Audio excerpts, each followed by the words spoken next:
At the tone, the broadcast will begin in 2 minutes.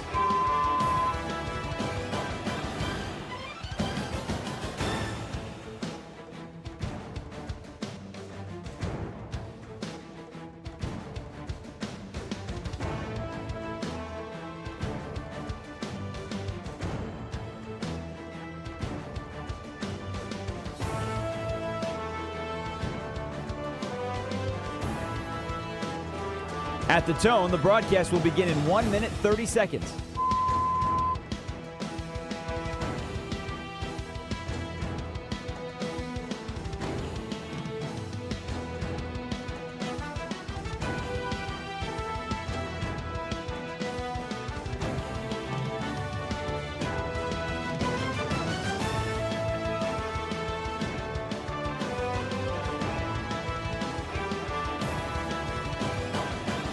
At the tone, the broadcast will begin in 1 minute.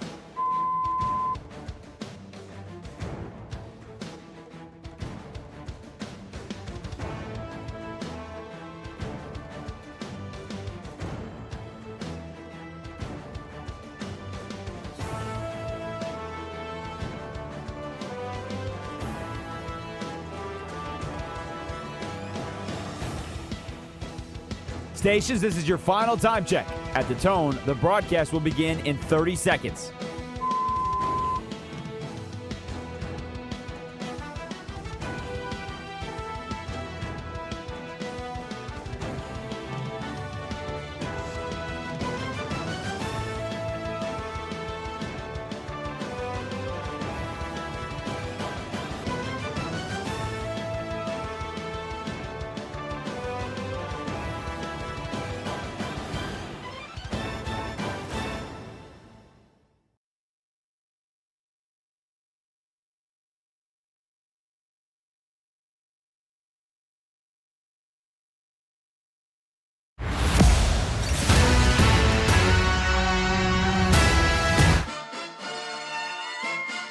Westwood One Sports presents Denton Day.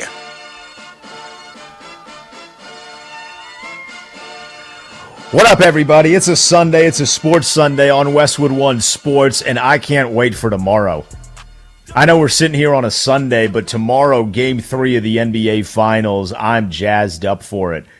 I slept on Game number 2, the ending of it. It was a brutal ending for the San Antonio Spurs. I don't think anybody's going to deny that. And I slept on that. And then yesterday I thought this whole thing out, slept on it again. And I think San Antonio's turning this thing around. I think they're going to find a way to turn it around. Maybe not to fully win the series, but this series is going at least 6 or 7. I've listened to everybody over the last 36, 48 hours attempt to write off San Antonio completely. The Knicks in 4. I've seen the thing on social media. My bagels are Jewish, my mayor's Muslim, my Christian Dior, Knicks in 4. I've seen it. You've seen it. It's like catchy, right? It's kind of like that bing bong thing that New York falls in love with catchphrases. It's something I've noticed over my life. 30 years, 31 years now on the planet. The city of New York loves himself a catchphrase. And I've seen all of that. But I go back to the way that game ended. And there's no way in my mind that doesn't leave some sort of imprint on San Antonio.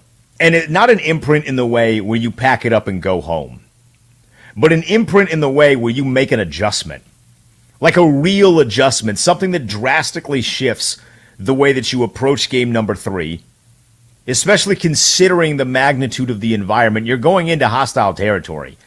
I mean, Madison Square Garden is going to be packed to the gills, thousands of dollars to get into the stadium. A who's who of individuals are going to be courtside. It is going to be a madhouse, and I don't think it matters one single bit. Victor Wembanyama has an opportunity to shut a lot of people up.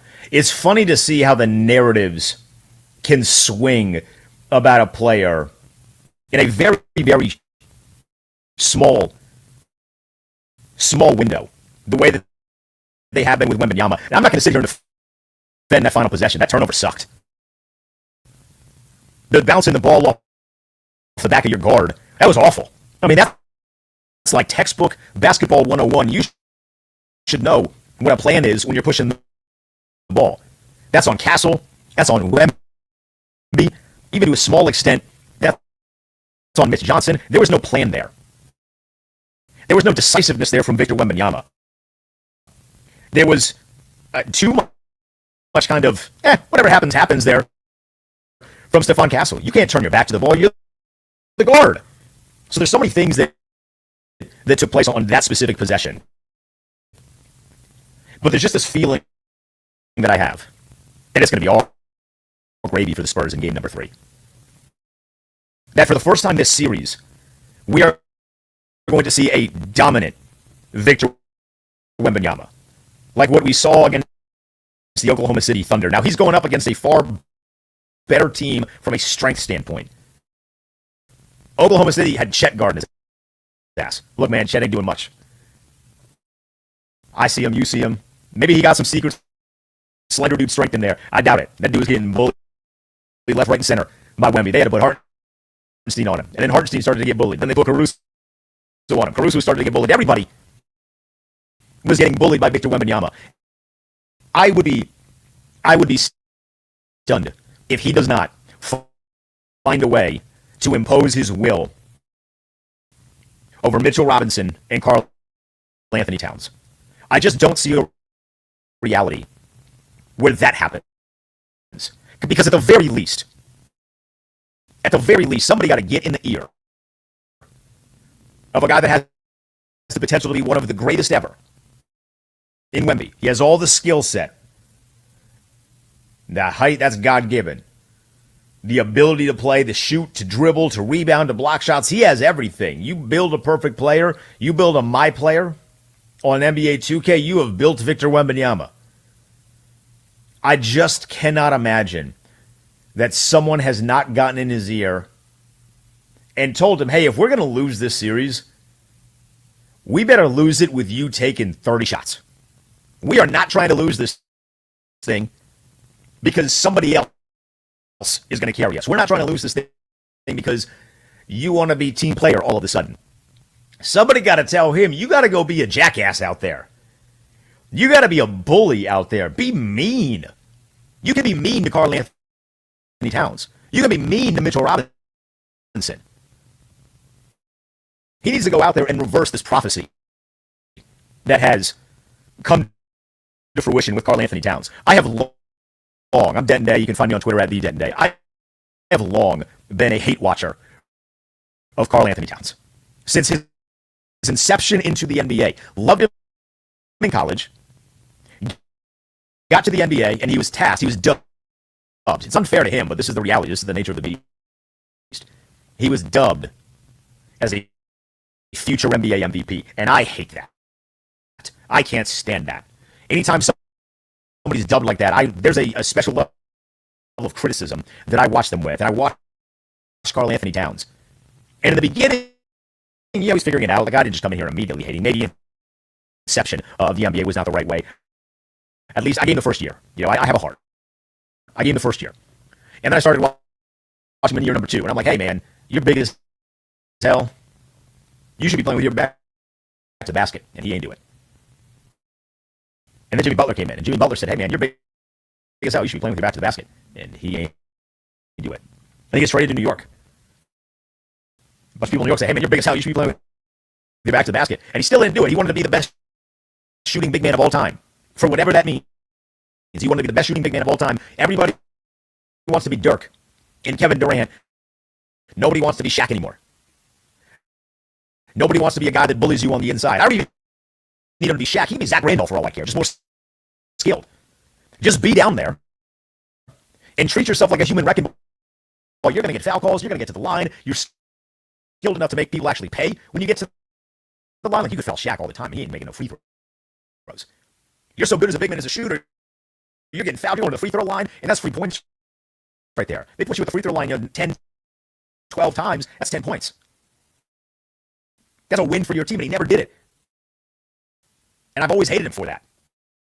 Because he has everything that you want, and yet finally, in the biggest 2 games of his career, the prophecy has been fulfilled because Karl Anthony Towns, for the first time, is playing like a guy that knows he can be physical. It's like he's been holding this hostage since he walked through the door of the NBA, saying, eventually, when I get to the NBA Finals, I'm finally going to be this physical monster down low that everybody has been wanting me to be.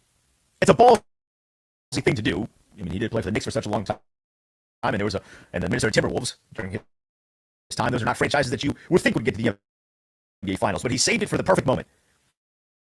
And I want Victor Wembanyama to uncoil that prophecy at the seams.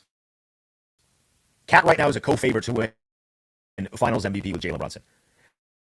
Jalen Brunson is still being gifted by the books because the expectation is that in one of these games, he is going to go nuclear, go for like 35, maybe goes for 35 and 12, going to have a couple of clutch buckets that are really memorable. I mean, that's the one thing right now. It doesn't really feel like there's been massively memorable moments for Karl Anthony Towns. He's played really well.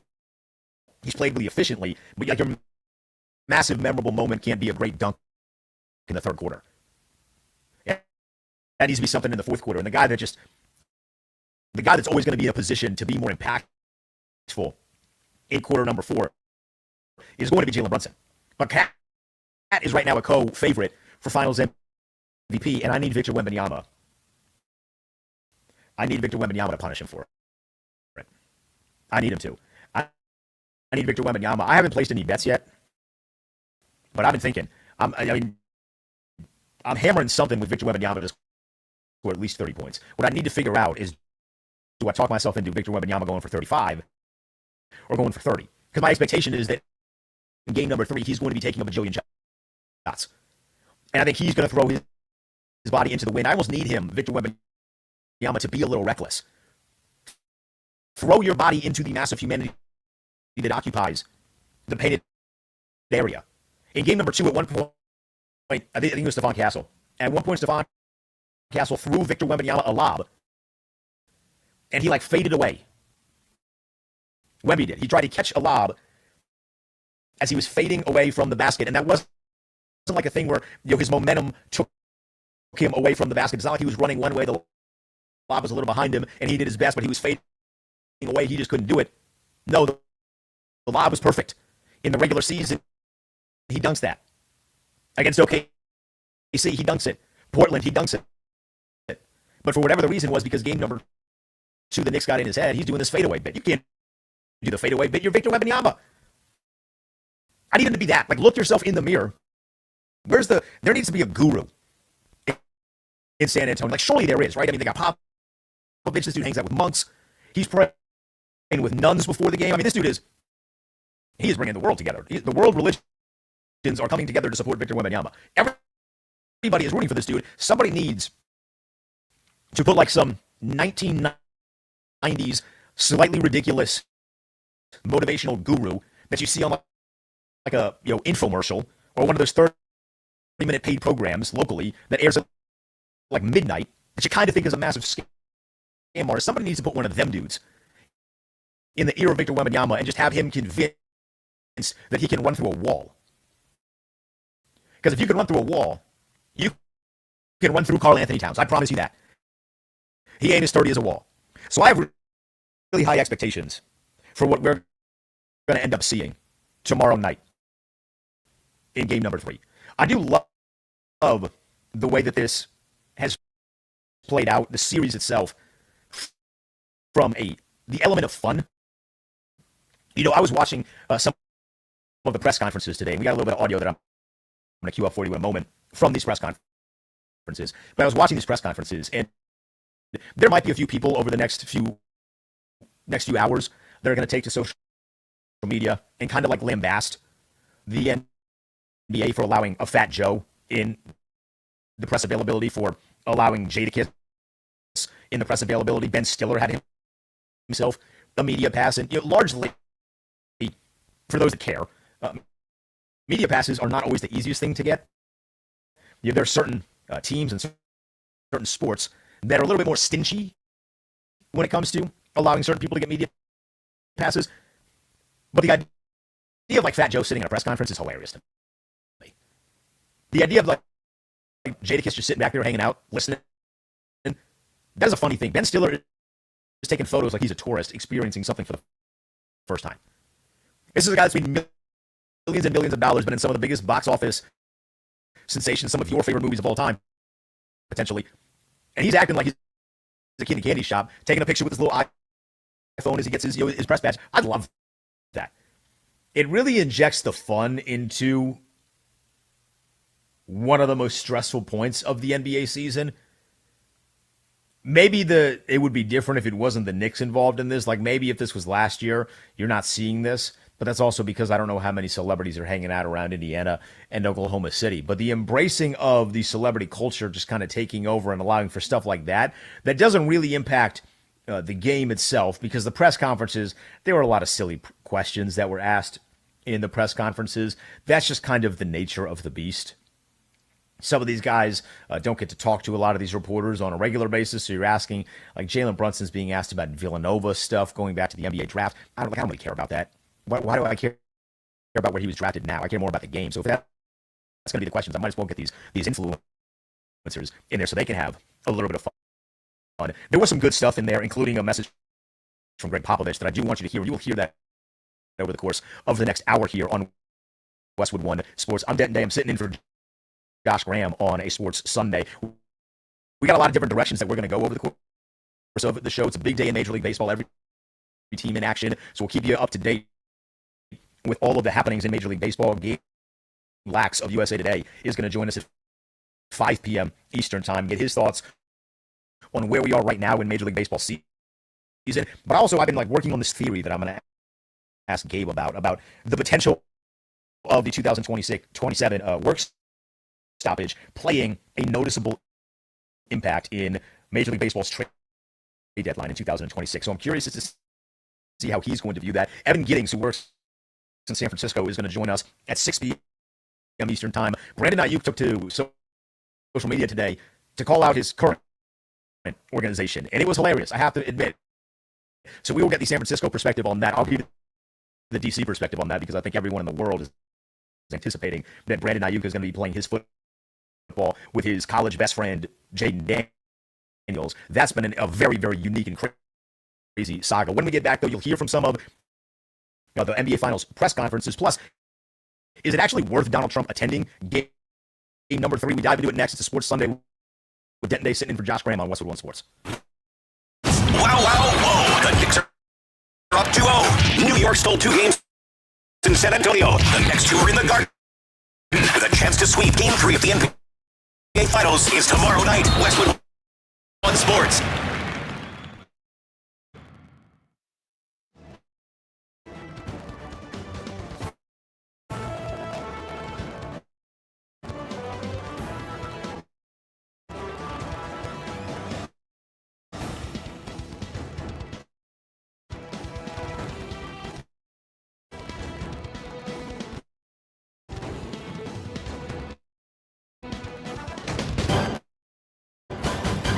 At the tone, the broadcast will begin in 4 minutes, 30 seconds.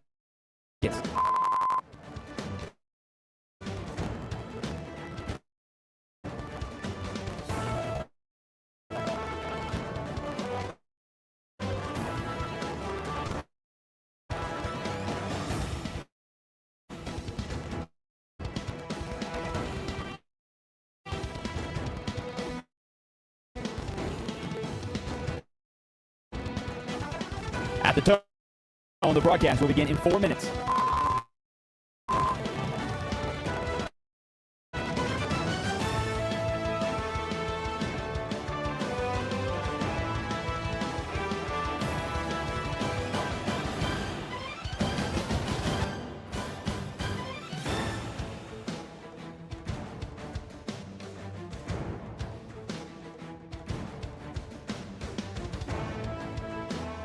At the tone, the broadcast will begin in 3 minutes and 30 seconds.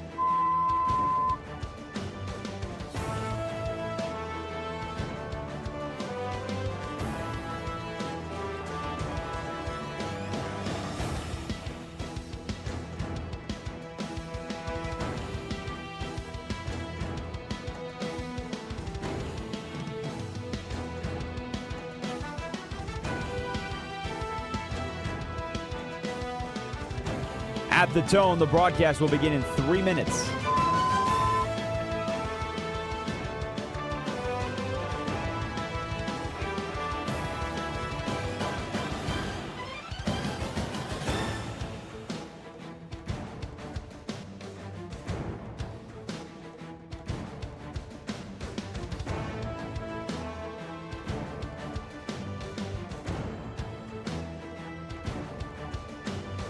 At the tone, the broadcast will begin in 2 minutes, 30 seconds.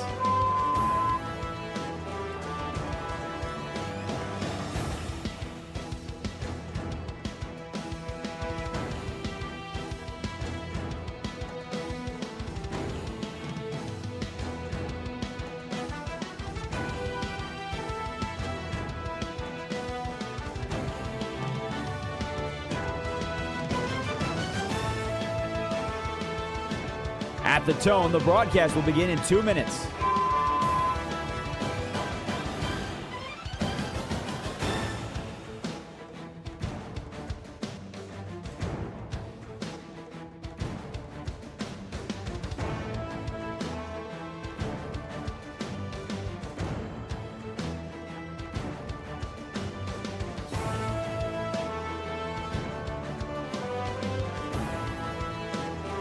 At the tone, the broadcast will begin in 1 minute, 30 seconds.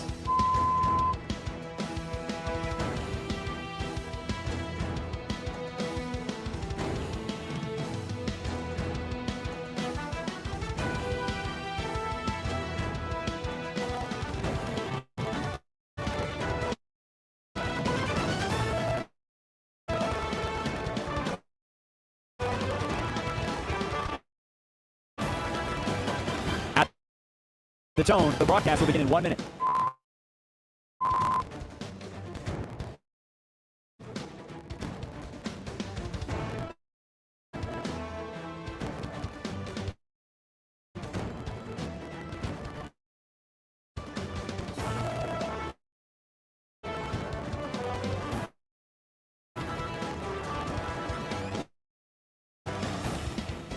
Stations, this is your final time check. At the tone, the broadcast will begin in 30 seconds.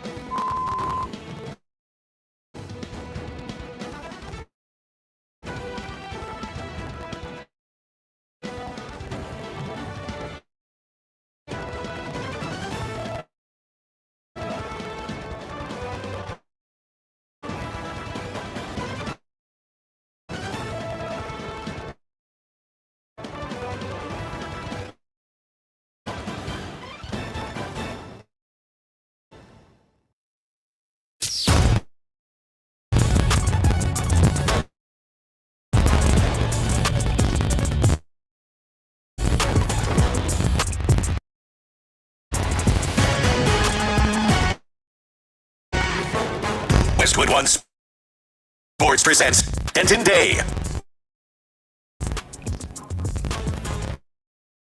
Denton Day with you on Westwood One Sports. Game number 3 of the NBA Finals is tomorrow. And the President of the United States is going to be in attendance. There's been a lot of criticism about him being there. And I have to say, objectively speaking, that criticism is valid. Because regardless of your political affiliation, the President of the United States doing anything in public makes it a whole lot more difficult for the public to actually do the thing that he is doing. And as we get closer to the start of the event, the details that are coming out about the changes that fans are going to need to make, they start small, but they end up being rather substantial.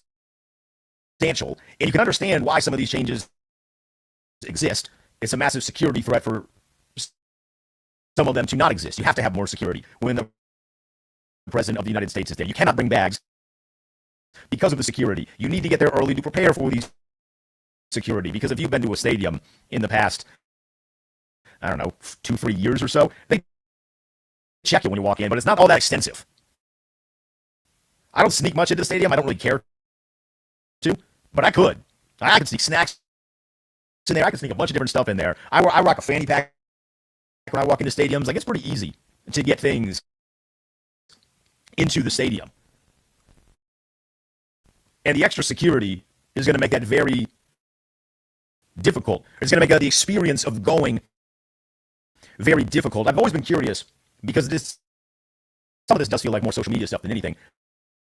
But Victor Wembanyama, who was at a press conference today doing media in the lead up to game number 3, was asked about the potential of Donald Trump being there and how that impacts his mindset. Here's what Victor Wembanyama said. Not really. I think it could be, but isolating myself is something I've practiced over the years, and I think I'm good at it, so it's not a problem. This is similar to something media-wise, like the Olympics. So he ain't worried about it. But I think from a fan-going perspective, it takes what should be a really great environment and it narrows it. I think I'm uniquely qualified to speak on this because Donald Trump spoke at my graduation from college. I graduated from Liberty University in 2017, and at the time, Trump was the first sitting president to speak outside of Notre Dame for a college commencement ceremony. And I got to tell you, bro, graduation is already stressful. But the changes that we had to make as people that were graduating, they kind of sunk because we had to go through all the security protocols. The people in attendance had to go through massive amounts of security protocols. So to put you in my shoes, I'm done with college. I'm staying on campus prior to graduation. I can't even imagine what this would have looked like if I was staying off campus. Thankfully, Liberty at the time, and still is very on-campus focused. If graduation started at 9:30, us, the graduators, had to be at the stadium by 5 a.m. because we had to go to a track that was adjacent to the football stadium. So this was a massive graduation. This wasn't like your specific school. I didn't go to medical school, but like medical school had their graduation after the School of Communications, which is what I graduated from, had graduation, a couple hours after. But the big, massive commencement with all of the people that were graduating was at 9:30 in the morning. So we had to be at the stadium at 5 a.m. at a track field or a track stadium that was adjacent to the football stadium. And we had to get screened and checked. And you might be thinking, oh, well, you guys probably had some chairs over there. Wrong.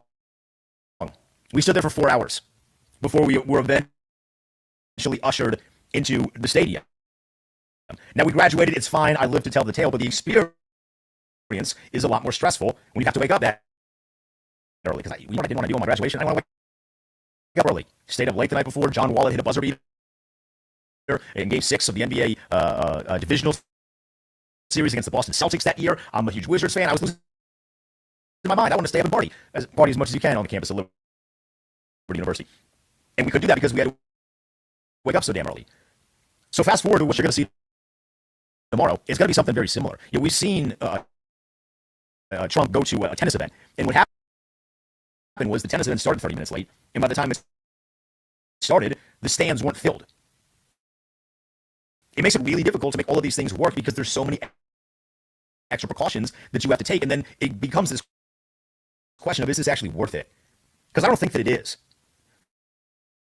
I think if you're the president of the United States, there are certain things that you just have to forfeit. You took the oath of office. If you respect the oath of office, you can't just be operating like you're a normal person.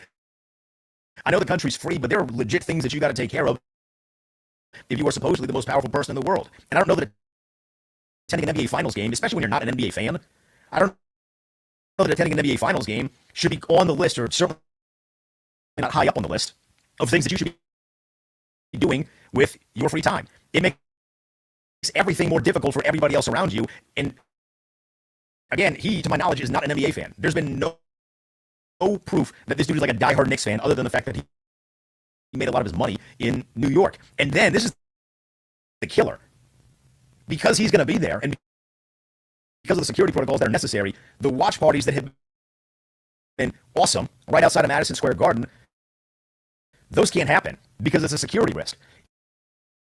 And like from the security perspective, I get that because you can't screen all of those people. So I can understand why if you are operating the Secret Service, you're like, hey, we can't have this happening out there. There's way too many variables. That's a massive, massive threat. We can't do it.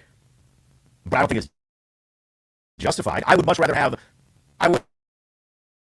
these watch parties that are going crazy, but by fans that are legitimate, like die-hard fans of the operation that have been priced out because these tickets are so damn expensive. I mean, you're looking at $10,000, $11,000 to get in the door. A normal person can't do that. So they want to be celebrating in the street, but they want to be celebrating right next to the arena. This is a normal thing that happens. New York is they turn volume up 10, 12, 15 notches because they're so championship starved. And I don't care what anybody says. New York is a Knicks town first. To be damned with the Yankees, the Mets, the Giants, whatever sport you like, the hell with all that. New York is a Knicks city first.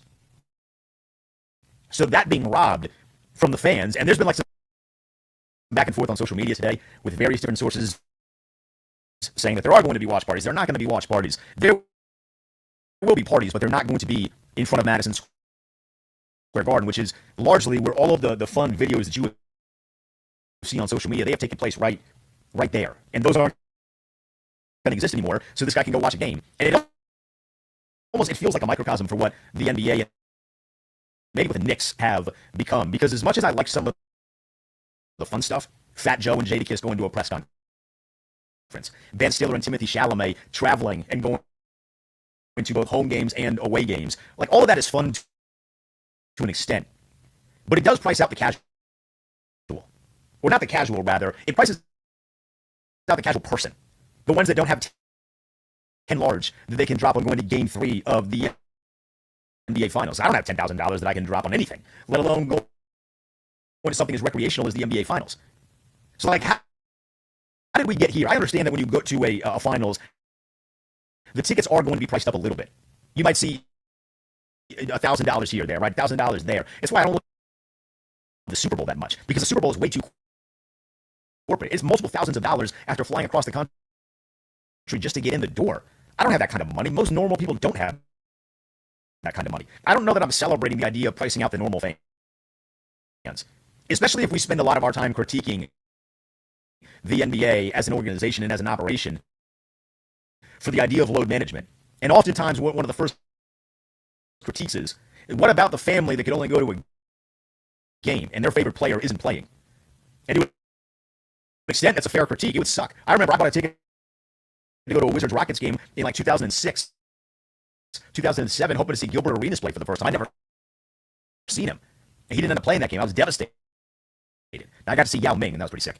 But I didn't see Gilbert Arenas because I wanted to see Gilbert Arenas. So I can empathize with the family that gets one NBA game a year and they don't get to go, or they don't get the full enjoyment of it because a player isn't playing in load management. But I also then have to empathize with the family that wants to go celebrate a team, or a person that's a fan of a team and they've been a fan of the team for 50 years and they've lived through the drought, man. They've seen all of the bad times with the Knicks, and hot damn, where there are a lot of bad times with the New York Knicks. And now they can't go to an NBA Finals game because they got to have $10,000 to sit in the nosebleed section. That's not fun. That's not enjoyable. That's nothing to celebrate. And I feel like all of these are going hand in hand because the tickets are getting priced out the roof. It feels increasingly more corporate anytime that you watch a New York Knicks game because of all of the celebrities that are around, and they have money, so they get to be courtside and they get to be on camera, and it's all great. Meanwhile, all the actual fans that are diehards of the team, that have been with the team through the ups and the downs, mostly downs, they have to sit outside and party in the street in Madison Square, right across from Madison Square Garden, so they can get the enjoyment that they need. I'm not a fan of that. So while I can understand why Adam Silver would be giddy as all hell, which he was, of the idea that the president is coming, and it's the first time the president of the United States has ever attended an NBA Finals game, what is the end goal for that? If he's not a fan, and it compromises the experience for real fans, I mean, how embarrassing is it potentially going to be when you flip that thing on to ABC at 8:30, and the arena is half empty because security precautions are taking an enormous amount of time? Let's just say maybe a section of the security precautions, the electricity goes out, metal detectors aren't working, you got to funnel everybody else to another gate. It's going to take an eternity to get through. That's not what the NBA wants. That's not what I want. That's not what you want. If you're a fan of this thing, if you're a Knicks fan, you're like, oh God. I can't party outside where I want to party. I can't go to the game because I'm priced out of this damn thing.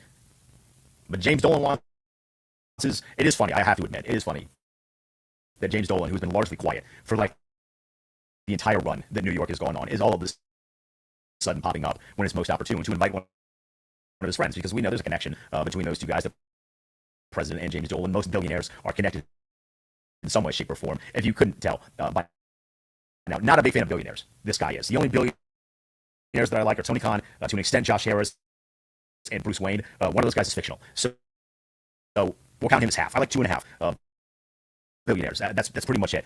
But these billionaires are now dancing around, kind of dancing on you, the normal person, because they can do all of these things and you can't. It's like this weird class system. I'm getting away from the actual game itself. I apologize. It's just hard for me to like stomach that, because I want to see. I don't like the Knicks in any capacity, but I have liked watching the sheer enjoyment of the actual fans that like suffered through the 2000s prior to getting Carmelo Anthony, because man, those Knicks teams were brutal, dude, before they got Carmelo Anthony.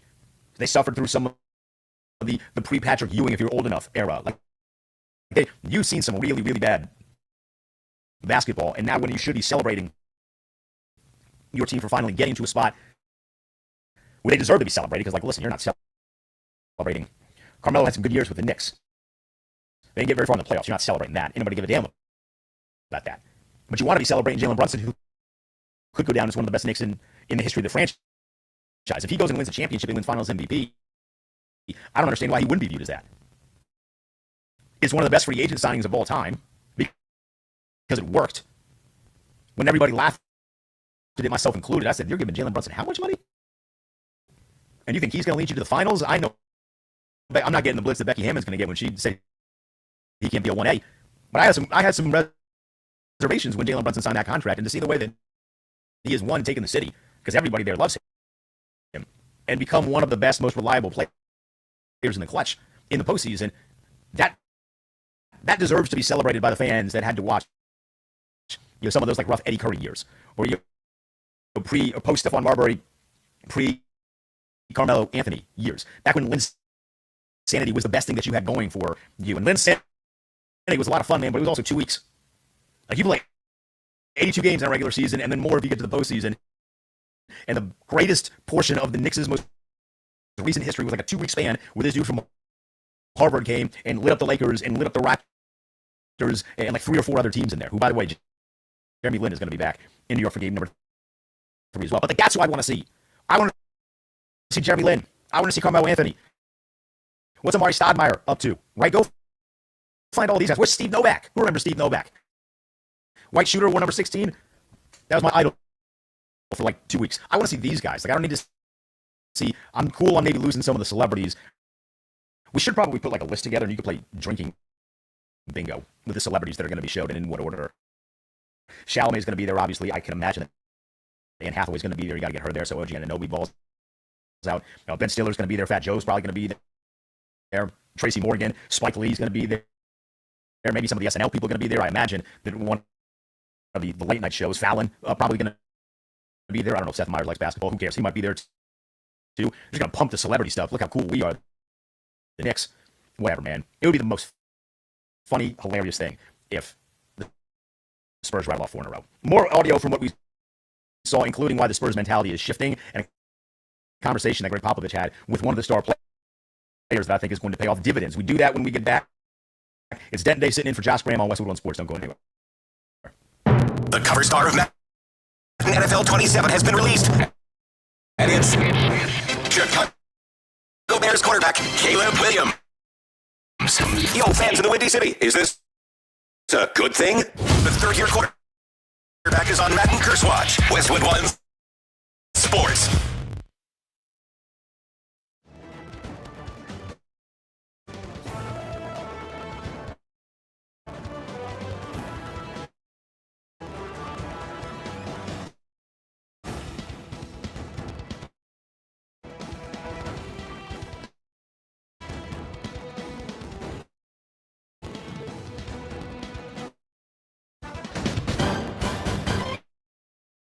At the tone, the broadcast will begin in 4 minutes, 30 seconds.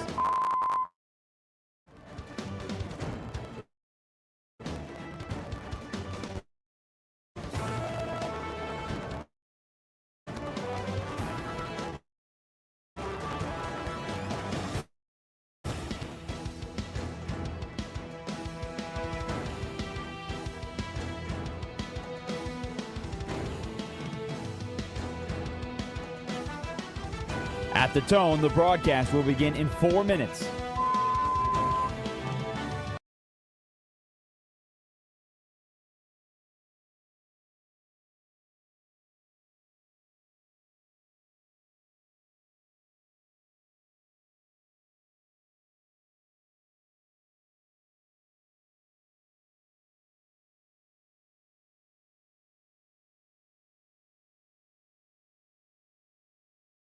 Broadcast will be in 3 minutes and 30 seconds.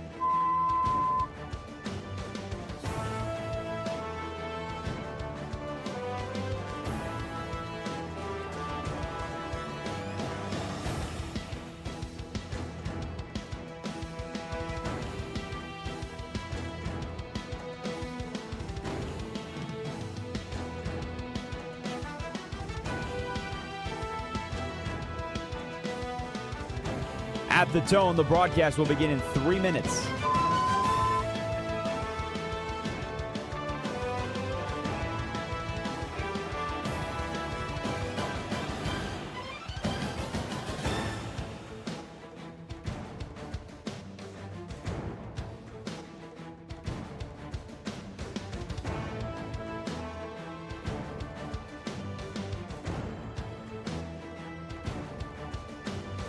At the tone, the broadcast will begin in 2 minutes, 30 seconds.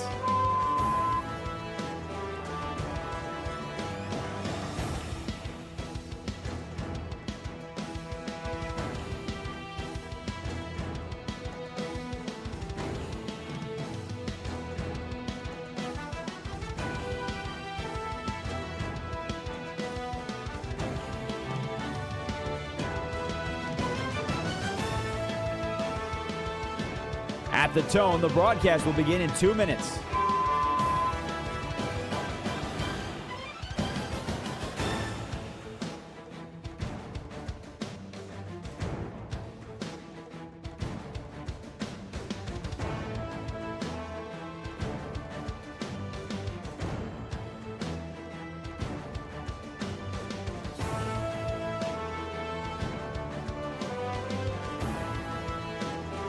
At the tone, the broadcast will begin in 1 minute, 30 seconds.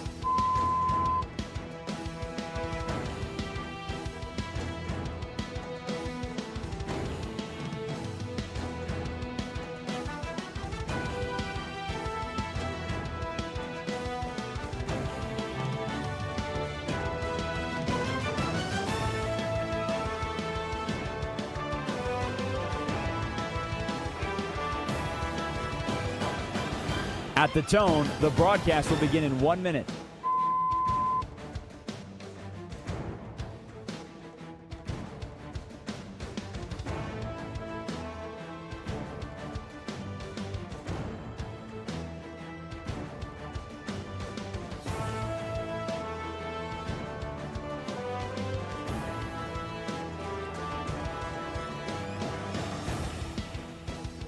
Stations, this is your final time check. At the tone, the broadcast will begin in 30 seconds.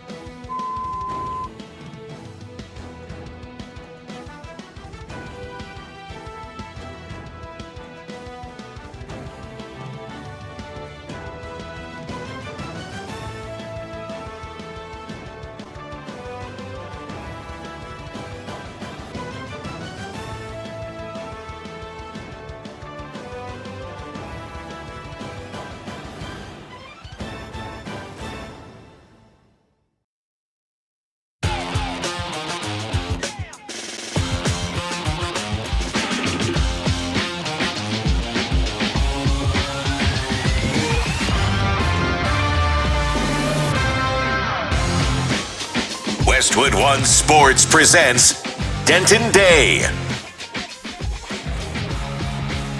Game 3 of the NBA Finals tomorrow. The Spurs need this one. They're not going to be the one that overcomes an 0-3 deficit. That's just not going to happen. So they need to take game number 3. This one's going to be in Madison Square Garden. The environment is going to be unlike anything that they have seen. It's a raucous crowd. It's the first time that Knicks fans are going to get to see their team playing for a championship in their building in almost 30 years. So expect it to be relatively crazy in there. It's going to be a real test for San Antonio to see how they respond to something like this, because it's not the easiest thing in the world. They should have at least been tied 1-1. I mean, you look at game number 2 and say, that's a game that we should have won. Like, that should have been ours. We let it go, and then we fought so hard to get it back and had an opportunity to win, and then silly mistake followed by just a tough shot. Or not a tough shot, but a shot not going in. I mean, that the attempt for Victor Wembanyama to potentially win the game was everything that you wanted. The play worked perfectly. You'll take that shot 100 times out of 100. Just didn't fall, yet you still got to kick yourself. So now they're feeling pressure. And who do they turn to when they feel a little bit of pressure? They don't turn to their actual sitting head coach. They do not. They go to Greg Popovich, the guy that's the overseer. He's effectively the godfather in San Antonio now, because he's taken a step back due to health reasons from coaching. Mitch Johnson has taken over. I do find it hilarious that every time we hear something glowingly about a coach, it's more so about Greg Popovich than it is about Mitch Johnson. We've seen him talking to Victor Wembanyama in an airport. We've heard Victor Wembanyama talk about speaking with Pop when they were down and he needed a little bit of a boost. We've heard other players do it. Stephon Castle is the latest. Here's what he said earlier this afternoon about Greg Popovich's message as they now look to go into game number 3. Yeah, we talked to Pop, before we flew down here, and pretty much his message was just let the last 2 games go. It happened. They were very winnable games, and we felt like we gave them those games, but maybe we got to let those go and focus on the next one. We feel like the next game. I mean, quite honestly, they did give them game number 2. Game number 1, maybe not as much, but you did give them game number 2, and it was a play that Castle was involved with. Obviously, Pop can't be there for game number 3 due to the health stuff. The traveling is a bit of a problem and a bit of an issue, and there's just no safe way for him to get there. But they need to find a way to incorporate him in some capacity. I'm a wrestling fan. I'm a pro wrestling fan, and I lived through the Thunderdome era of World Wrestling Entertainment, where there was nobody in attendance at events. But in order to present the idea that fans were there, the WWE set up like thousands of screens that surrounded the wrestling ring, and they had fans on the screen. It's like you were FaceTiming and you were watching wrestling, and they put all of these faces up. San Antonio needs to figure out a way where they can like Thunderdome Pop to some of these games. Like, just reserve a seat on your bench, or God forbid, pay the enormous amount of money that it's going to cost to get a courtside seat at Madison Square Garden, and have like one of those old school roller TVs that you had in the early 2000s in high school and middle school. Just roll one of those televisions up, occupy it right at courtside, and it's just a live picture of Pop sitting on his chair. He's just watching. It's like Karen from SpongeBob, the robotic wife of Plankton, but instead of whatever the face she had on the TV, it's Greg Popovich. So when they need motivation, instead of looking to their actual head coach, they'll look to the guy that they recognize still as the head coach in Greg Popovich. I mean, what do you have to lose at this point? If you're going to go crazy, go balls to the wall. Like, let's have a little bit of fun while we're here, right? You're already down 2-0. What's the worst thing that's going to happen? Put him there, and then you'll see him, and then you'll win, right? Because he is the guy that kind of inflates them. I do think his message is wise. Shocking, I know. Greg Popovich really drills the wisdom thing here with the coaching. Who could have guessed? I do think the message is wise, though, in that there's really nothing you can do. We've seen teams go down 0-2 and win championships. It's not as big of a mountain to overcome as like a 3-1 that we saw the Cleveland Cavaliers pull off with LeBron and Kyrie going absolutely bonkers in the final 3 games to beat those Warriors. It's not like 0-3, which we've never seen anybody do in the NBA. But they have the tools, San Antonio does, to turn this thing around and win it in 6 or 7. 7 feels a little more realistic because you effectively, so I've come up with this name. Will, I'm going to need your help a little bit so you can judge my naming of this, right? A 4-0 is a sweep. That's a classic normal sweep. A 5-1 when you lose the first one, win 4 in a row, that's a gentleman's sweep, right? I think if you lose 2, go down 2-0 and then win 4 in a row, that's an F-boy sweep. Are you on board? Is that are we there with that? Because the gentleman is like the 1-0 and you win 5 in a row. Sweep. The F-boy sweep is you're playing too many games with the hearts of your fan base, and then you still get there in the I end. like this. Yeah. Listen, I can appreciate that. That's very creative on your part, Dylan. I like this. That's Can good. you tell where my heart lies with most of these things? That's on me. That's on me. I had my days. But that's how I view this. And I look at Victor Wembanyama, right, as it really comes down to him. Because when you think of the teams that have come back, at least recently, from the 0-2 deficit to then win the series, it was Giannis and the Bucks when they did it to the Phoenix Suns. Ironically, on that team was Mikal Bridges, who is now a member of the New York Knicks, so he might feel that a little bit. You had LeBron James do it. He's done it before. And then you had the LeBron team was the 16 team. They were down 3-1, but they were also down 2-0. And then you had Dwayne Wade do it against the Dallas Mavericks. This was before Dwayne Wade was a supermassive superstar. This was his crowning moment in year number 3 with Miami. They had Shaq on the team, but it was Dwayne Wade that ended up being the guy, and he earned this nickname Flash, and he became this massive superstar because of the way that he played in that series, and he was awesome. He got a shoe after that, and everyone, like myself, I lived in suburban Northern Virginia, and the amount of Dwayne Wade jerseys that were occupying Mercer Middle School after he won that finals was off the wazoo. We should have been all rocking Gilbert Arenas stuff, which your boy still was doing that one. But I was 10. I had like 6 favorite players. Everybody was rocking Dwayne Wade gear after that. Victor Wembanyama is in that class of player. He has a legitimate opportunity to be the greatest of all time, and I cannot think of something that would better add to his lore than finding himself in a position where he goes down 2-0 and then storming his way back in dominating fashion and leading his team to victory. He is under an enormous amount of pressure because he's being placed into the conversation of a guy that can be the greatest of all time. He was asked, Victor Wembanyama was, about handling that pressure, and here's what he said earlier today at the Spurs press availability. I think the key is acceptance a lot of times, and taking a step back, realizing the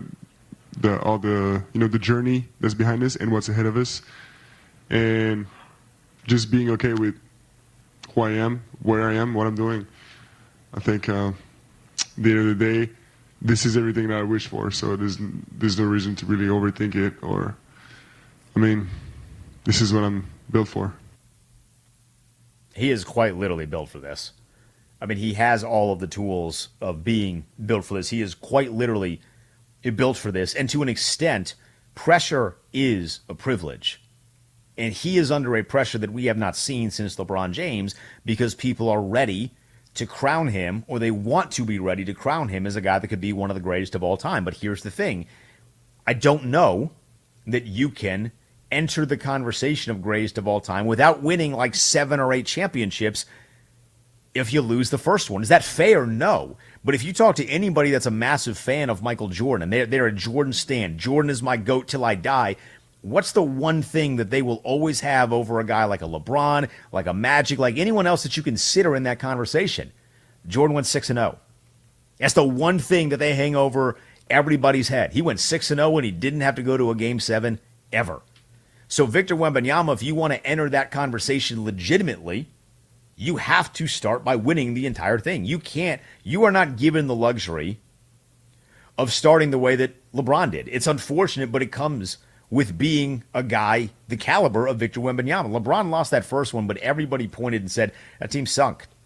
Like, the Cavs sucked. Who was the second best player on that team? If you're not a massive Cavs fan, or you're not somebody like me that was way too into mid-2000s NBA basketball, you probably don't know who's on that team. You don't know about Boobie Gibson and Zydrunas Ilgauskas, Anderson Varejao. Like, you don't know about these dudes. And you probably shouldn't know about these dudes, if we're being honest, because in the greater story of the NBA, most of them don't deserve to be in that story. Good players to an extent, but they're not great. It was LeBron and friends. Victor Wembanyama has a better team. And odds are, if you're just going down the list, talent to talent, this Spurs team has more talent than that of the New York Knicks, and they're getting bullied. So it's a completely different perspective that you're looking at if he ends up losing this series, especially if he loses in 4 or 5. If they get to 6, all right, it stinks. He might lose the Jordan conversation, but you can kind of understand if they get swept by this Knicks team with this dude that's 7-2 that should be doing everything, there's not really an excuse for that. And I think they're going to step up to the pressure. I think Wembanyama himself is going to step up to the pressure. The best game that you are going to see from Victor Wembanyama, I believe, is going to be Monday. You want to talk about dominance personified?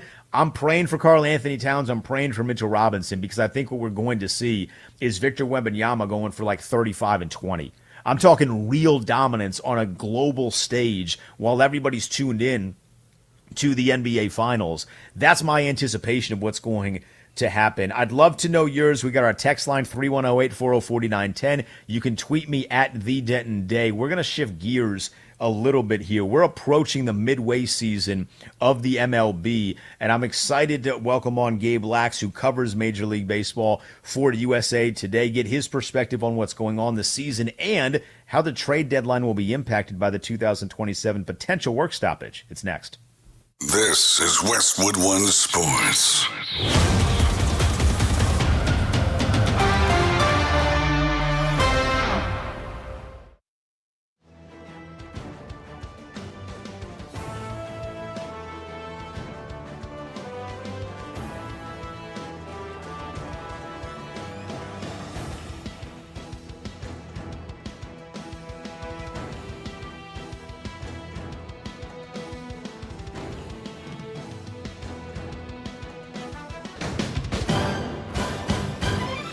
At the tone, the broadcast will begin in 4 minutes, 30 seconds.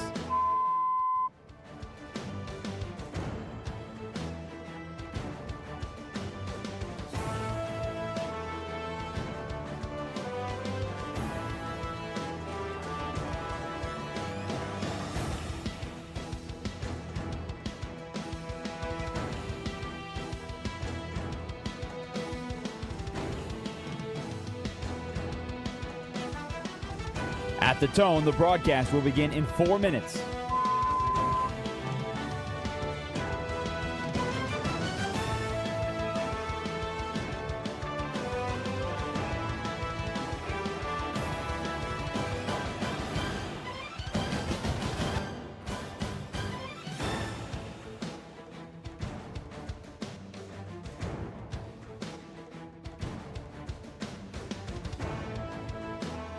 At the tone, the broadcast will begin in 3 minutes and 30 seconds.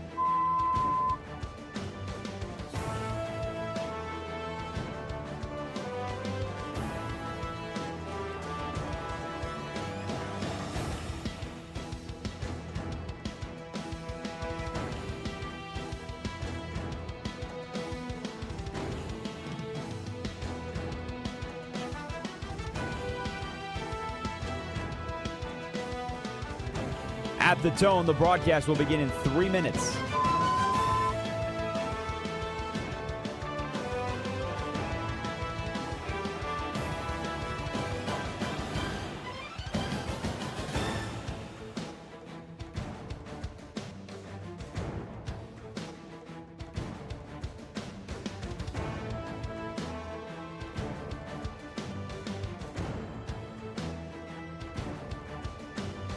At the tone, the broadcast will begin in 2 minutes, 30 seconds.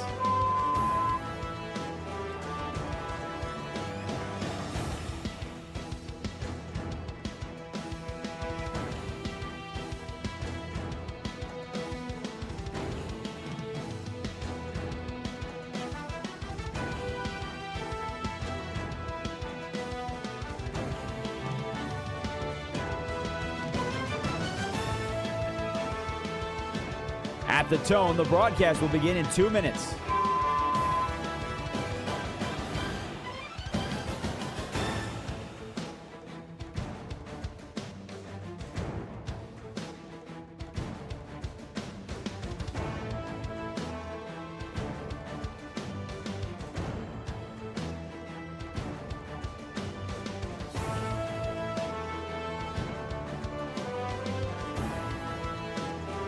At the tone, the broadcast will begin in 1 minute, 30 seconds.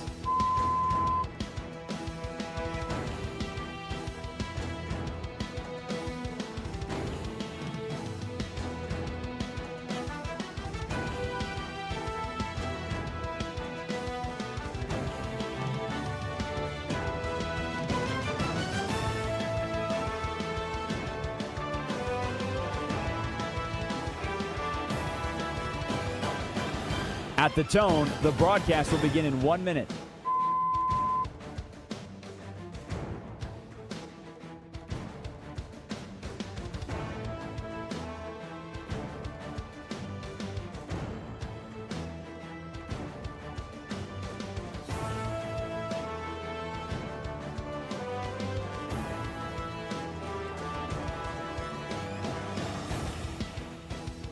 Stations, this is your final time check. At the tone, the broadcast will begin in 30 seconds.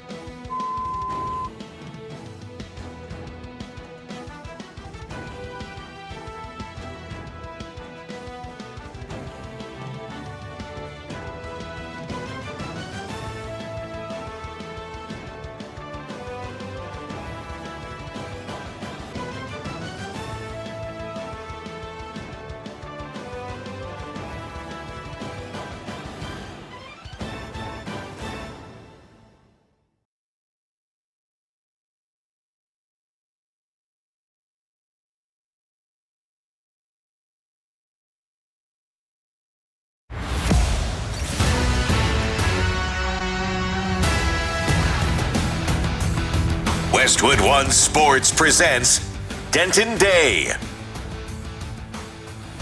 We'll get back to the NBA Finals. You can still hit us on our talk and text line, 310-840-4910, 310-840-4910. You can hit me on Twitter at @TheDentonDay. But we're going to transition. It's been a full slate of baseball today. A lot of great games in the books, a lot of great games to come as we continue throughout the course of the day. We're going to go to our phone line now. Welcome on Gabe Lax, who covers Major League Baseball for the USA Today. He joins us now on Westwood One Sports with Denton Day sitting in for Josh Graham on a Sunday. Gabe, first and foremost, man, really appreciate you making some time for us. As we have a full slate of games today, I imagine you're watching, you got an eye at least on some of these. Is there one particular game that you've been intently focused on this afternoon? For whatever reason, I had my eye on Mariners Tigers, and it was kind of worthwhile. And that Detroit got a 2-run single with 2 outs in the bottom of the ninth to walk them off. The great Kevin McGonigal. So on a day, Tarek Skubal made a rehab start. They get a walk-off win against a pretty good team. So still a long way to go, though. And still a long way to play their way back into we won't trade Tarek Skubal territory. That's still a ways off, but it's still only June 7th here, so a lot can happen. And been a weird year, a lot of swings, a lot of peaks and valleys. So obviously a big few weeks coming up. And yeah, you're right, very interesting day so far. I was going to say, I'm glad you brought this game up because I wanted to talk about Skubal. What did you think of the rehab start? I imagine that people in Detroit got to be smiling ear to ear after watching him. Yeah, most definitely. I mean, the velocity was there, the punch outs were there. It will certainly give the folks in Detroit something to think about and raise their eyebrows a bit. Like, okay, how soon can we get him back? How much more do we want him to ramp up, or do we fast track him a bit? Those are all. I'm sure they're talking about that right now, just as the game is ending. So, no, it's all good for them, just because. It's what he needed and what they needed from him, and you kind of look at it from two dimensions if you're them, both from the can he help us climb back in it, and or can he show enough to maybe trade him if we have to, and you have to realize what the Tigers have invested in this season. They fronted a bunch of money to Framber Valdez, in an effort to kind of go all in, and everything went wrong, and Skubal got hurt, which was that was definitely like a Murphy's Law type injury. Gleyber Torres went down, the lineup went way south. Starting to show some signs of life now, maybe not as consistently as they like, but again, we still have 2 months until the trade deadline. And while I know you might be able to get a little more value if you trade him sooner, I think if they're able to, win a few games while he ramps up, it'll give him something to think about for sure. But it also maybe you get a better package down the road when teams know that they're fully in, because I believe it's August 3rd is the trade deadline this year. So we got a minute for sure. Is there, because I'm expecting that he is going to be a hot commodity at the deadline, is there a point in the standings that you feel like Detroit needs to be at before they think about keeping him? Like if they're still 10 games under, is that where they're like, hey, man, we're not keeping him in the offseason, we might as well get something in return for him? That's a great point, because it's do you look at it as your relation to 500, or do you look at it as your relation to, how far are we out of this playoff thing? And they're basically just 5 games out of the playoffs right now, which is insane. And of course they need to pass 1, 2, 3, 4, 5, 6 or 7 teams to get there. So it's still very much a pipe dream. But this is the Tigers, and you'll recall in 2024, they sold at the deadline. They sold off Jack Flaherty and several other parts as well. And right at that point in time, they were below 500 at the deadline. Looked to be waving the white flag, and then AJ Hinch got his pitching chaos going.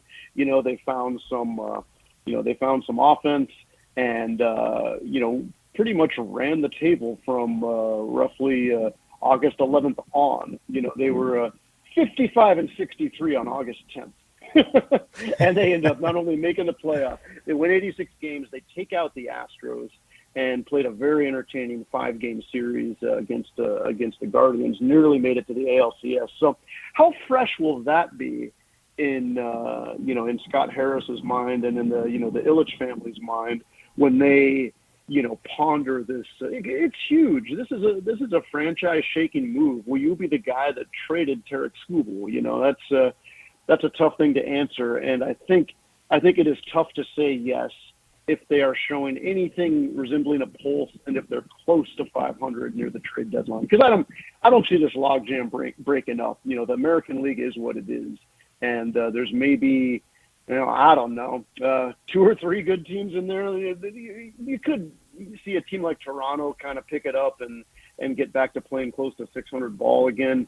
Maybe the Yankees will, overcome the Judge situation and continue their clip. But, right now it's the Rays, Guardians, and Mariners kind of leading the way. And the Yankees are occupying a wild card, and then everyone else can be had. And the White Sox are in playoff position right now. That's probably not gonna hold up. So, all these things I just have to consider over the next month to 2 months.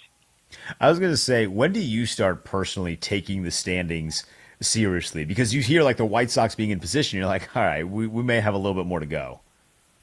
Yeah, it's an age-old question. There's kind of degrees to it, because I do throw together the power rankings every week, and it's not, I don't treat it like football or like the college football AP poll where it's like, oh, they lost a series to a bad team, I'm going to dock them. There comes a point in time where you have to sort of pass a certain threshold, and then you get moved up. So from that standpoint, me personally, maybe mid-May is when I start to think, okay, you have to hand it to the White Sox a little bit. Closer to Memorial Day is kind of when, okay, you kind of can determine what's real and what is not.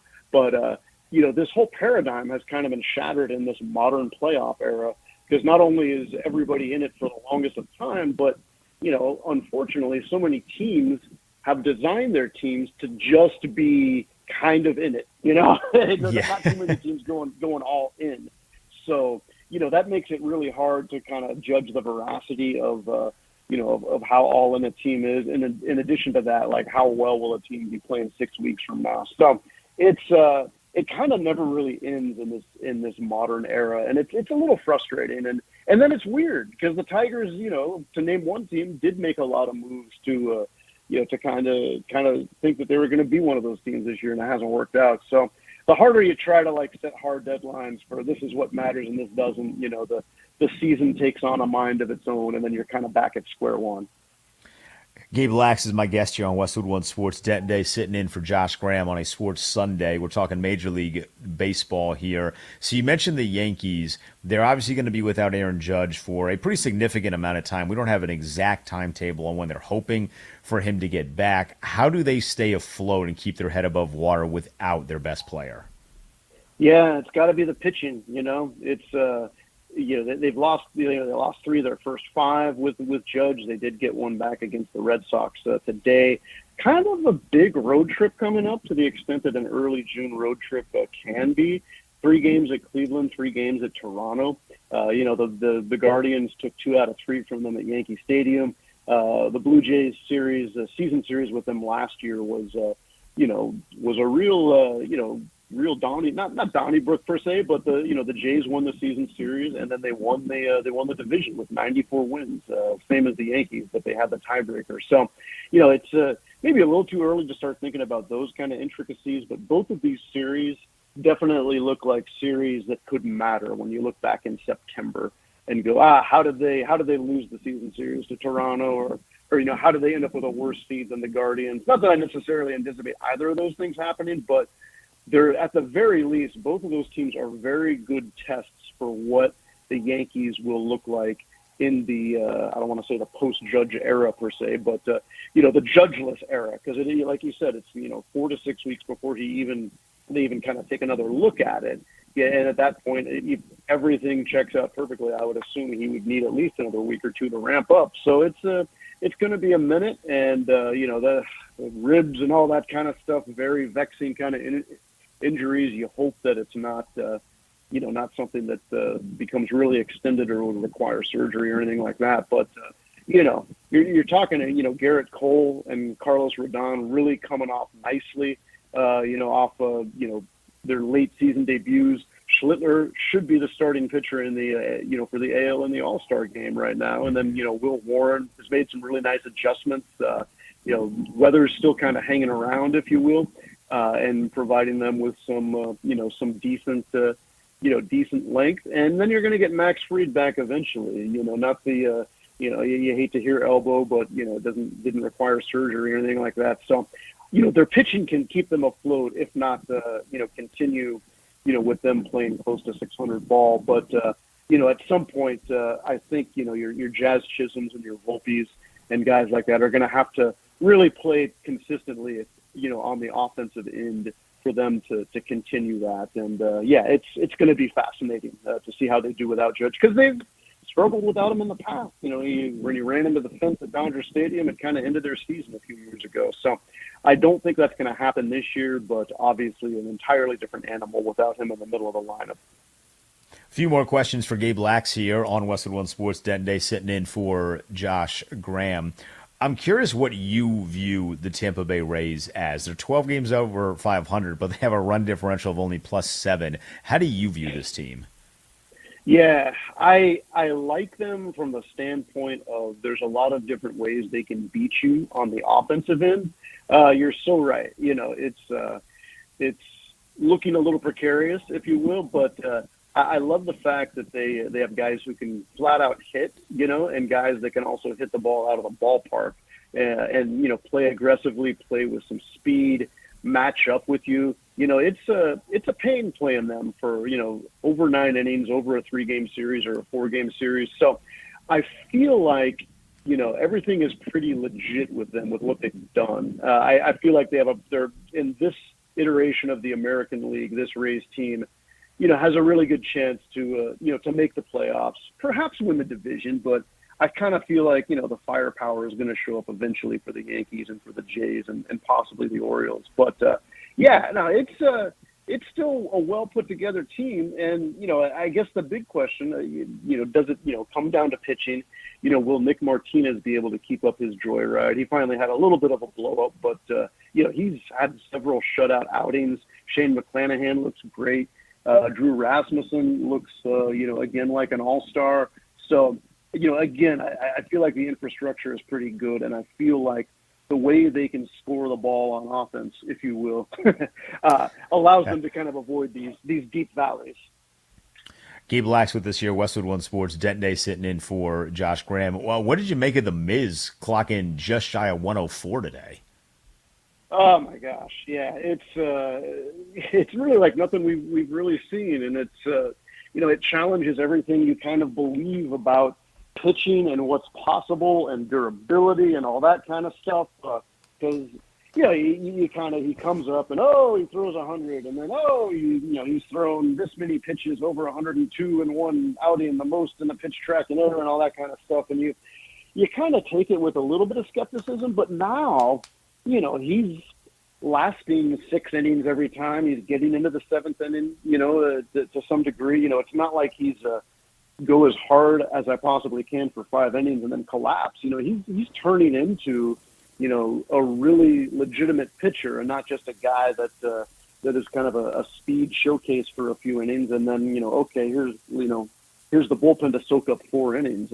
You talk about a 102 mile an hour fastball and a 96-ish mile an hour slider. I mean, that's Randy Johnson from the right side, and I don't know what Randy's pitches might have measured, and where I assume the technology is a little better now, but he had that 98 mile an hour fastball, that 93 mile an hour slider, absolutely impossible against left-handed hitters. So it's really kind of happening for him, and you just keep an eye on it and think, well, geez, is he going to keep up this, sustain this for 30 starts in the big leagues this year? Right now, it looks like, definitely the real deal on all those counts. Gabe, I'll get you out of here on this. I know we're far away from the trade deadline, but I'm curious, do you anticipate that teams might be maybe a little bit more aggressive because there is a little bit of uncertainty as to whether or not we're going to be playing in 2027? Whew, that's a really good point. Yeah. You'll hear what the smoke signals, see what the smoke signals look like with the negotiations. I'm sure it's going to be grim up until that point. But, what do you do in that case? Do you give up more prospects because they're further away, or do you hold on to them because, why trade for a guy with 2 years left on his contract if, next year's going to be a wash anyway? It will definitely affect the dynamics based on the contract situation of the players in play. For a guy like Scooble, probably not, because he's in his walk year anyway. So, that's a great point you raise, and I think there may be, to your point, I think there may be a few teams who might be like, burn the ships, let's go for it. We may not be alive tomorrow, and there may not be a season next year. That mentality might rein in a little bit. But at the end of the day, so many of these team presidents are so cautious and love their prospects so much that it probably won't move the needle that much, but it's definitely, there will probably be a team or two that takes that tack just based on their organizational situation at that time. Gabe, really appreciate the time, man. Enjoy the rest of the action that we got going on this afternoon. You got it, man. Take care. We'll talk to you soon. That is Gabe Lax, USA Today, with us here on Westwood One Sports with Denton Day sitting in for Josh Graham on a Sunday. Jacob Mizorowski throwing, I said today, he was yesterday, but Jacob Mizorowski throwing just shy of 104 doesn't feel like a real thing. I saw that come across the ticker because I was not watching a Milwaukee Brewers game on the weekend, but I saw that come across the ticker and I was like, that had to be a typo. Intern maybe got a little trigger happy, hit send. There's no way he threw nearly 104. Like, I don't even understand. It's hard to wrap your head around how the human body can actually do that, to force a ball to go that fast. It's stunning to watch. And then, as Gabe said, to actually have him be an adequate pitcher with more than just, hey, here's 104 over the plate, here's 102, here's 100. For him to develop into someone that's a legitimate pitcher has been really, really cool to watch. But I think about that stuff all the time as like a normal person. I didn't play baseball really ever, but certainly not at a high level. So I don't know how far or how fast I could ever throw. Maybe your boy could clock like 60. Is that fair? I mean, Will, you were a baseball player. Like, could the casual person in my athletic prime, which is not now, but could the casual person have thrown 60 miles an hour a baseball? 60, maybe 65. It depends on your athleticism. I'd like to think you could throw it in the 60s. I'd like to think so. But, I mean, I'll tell you this, how crazy it is like when I was in high school and in North Carolina, like it's a hotbed for very elite high school baseball talent. A lot of guys go top D1, get drafted around here. And when I was coming up, like the magic number was throwing 90, like hitting 90. That was or low 90s. That was a big. And now it's just like elite high schoolers are 95 to 96, 7 upper, and even 98. Like it's stupid. Like what guys are able to do now. It's crazy. And especially like you mentioned it at the young level, because like that is not. If you wanted to argue, I would not argue this, but if you wanted to argue, if you hate this new generation, you'd be like, oh, it's PED. It's not that, right? Like if you're doing that at a young age, it literally just is the development of kind of the math in regard, like working on the angles and all these different things, and then you're working out the adjustments in actual workouts to maximize hitting that speed. Maybe we'll get to a point where 103 is a normal thing for pitchers to hit. I feel like that's insane to say out loud, though. Like, yeah, we'll just casually be having multiple dudes hitting 103 on like a Tuesday in July. I feel like a lot of it has to do with the science, like, is easier to figure out now with these pitching labs that all these, like, I have the super regionals on right now on the TV, and like these top college programs, they have pitching labs and things like that, and they're able to figure out a way to figure out the technique that allows you to get just a few more miles an hour on your fastball, and now guys are able to do it. It's crazy what they're able to do. Super regionals, by the way, have been pretty filthy. I mean, college baseball is on a heater right now. I know you're a UNC fan, so we're keeping an eye on that one. It's getting a little 3-2 dicey. By top of the ninth. They just got a run back in the eighth and stranded 2 runners in scoring position, so they got some work to do. We'll keep you updated on some scores. I'll go across the MLB coming up here shortly. You can connect with us on Twitter at The Denton Day. We have a talk and text line at 310-840-4910. We have a YouTube chat. Subscribe to us, Westwood One Sports Night. Our chat is pretty active. We got Erin in the chat saying she remembers The Miz when he was on The Real World. I do too. The Real World, I'm a big fan of The Challenge, so he pops back every now and then on challenge events, usually like reunions because he ain't doing it anymore. But I'm also a wrestling guy, so I am very familiar with that Miz as well. When we get back, I will take you around some of the important scores in Major League Baseball. But a discussion that was had this week about a guy leaving a franchise still being considered a part of that franchise. It got weird, and I want to dissect it next on Westwood One Sports. Wow, wow, whoa. The Knicks are up 2-0. New York stole 2 games in San Antonio. The next 2 are in the Garden with a chance to sweep. Game 3 of the NBA Finals is tomorrow night. Westwood One Sports.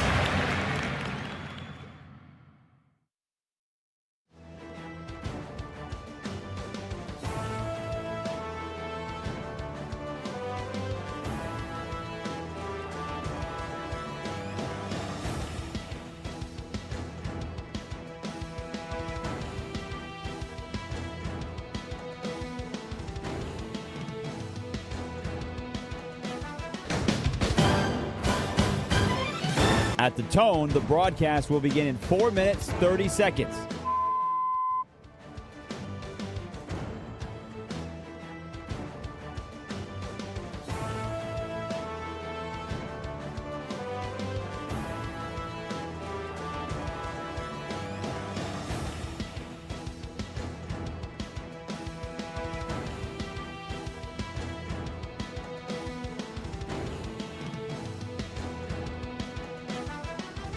At the tone, the broadcast will begin in 4 minutes.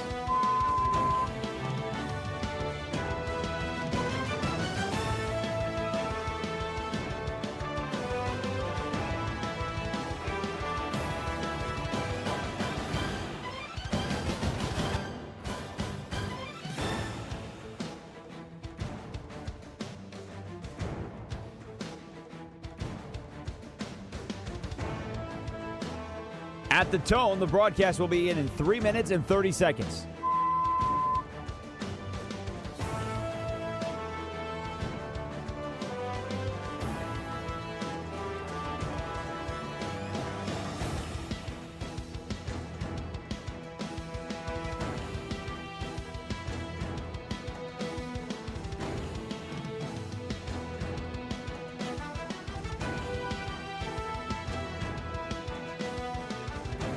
At the tone, the broadcast will begin in 3 minutes.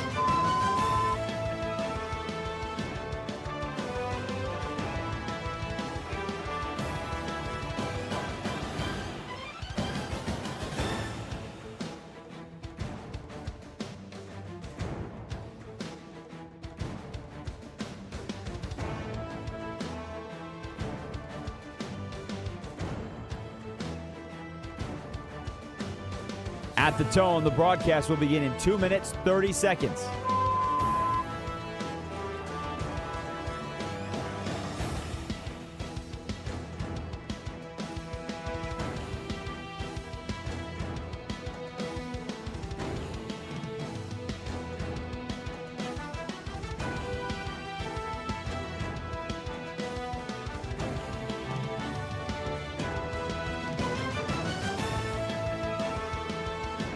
At the tone, the broadcast will begin in 2 minutes.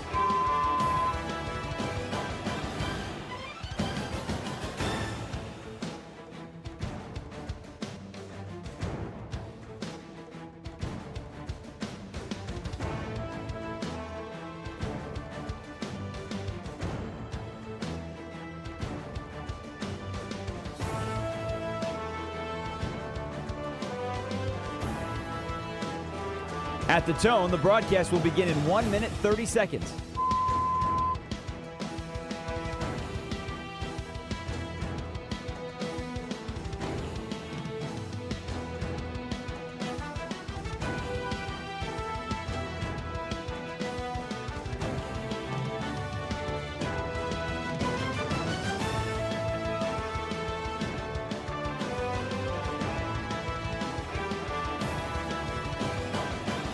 At the tone, the broadcast will begin in 1 minute.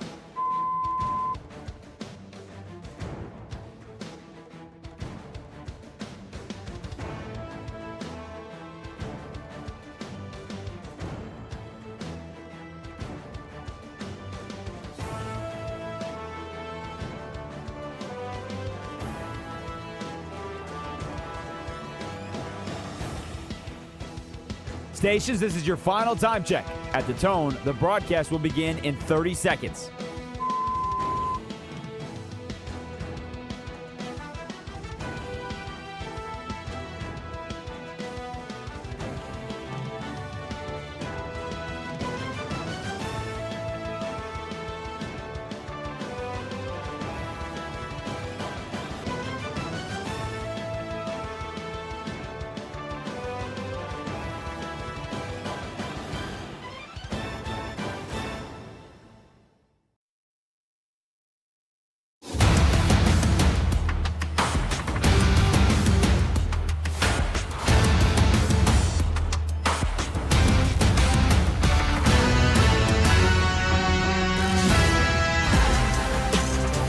Westwood One Sports presents Denton Day.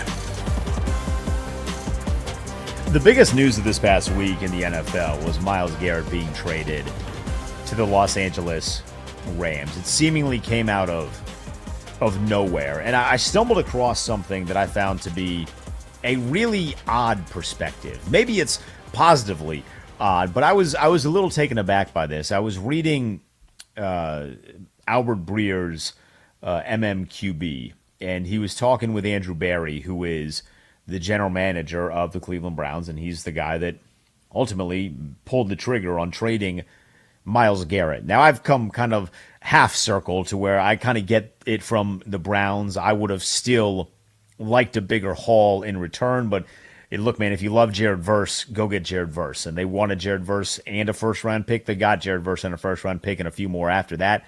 So good on the Browns. If that was their plan, they executed their plan. Hooray.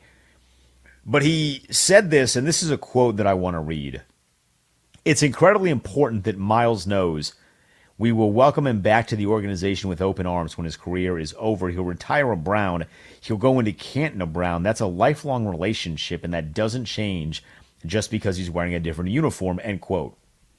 And I read that, and at first I hear that, and I'm like, that's great. Yeah, like you want to maintain the relationship with alumni, and it's very rare in today's day and age that a player plays the entirety of his career wearing just one helmet. I mean, Peyton Manning didn't do it. Tom Brady didn't do it. I mean, these are guys that you're thinking, yeah, Brady's going to be a Patriot for forever. He won 6 Super Bowls there. Not always the case. So it's not out of the ordinary, I don't think, for a guy to play and to finish his career in a different uniform than where he started. But what I have a little bit of a complication with, and this is where I need your help at 310-840-4910. You can call us.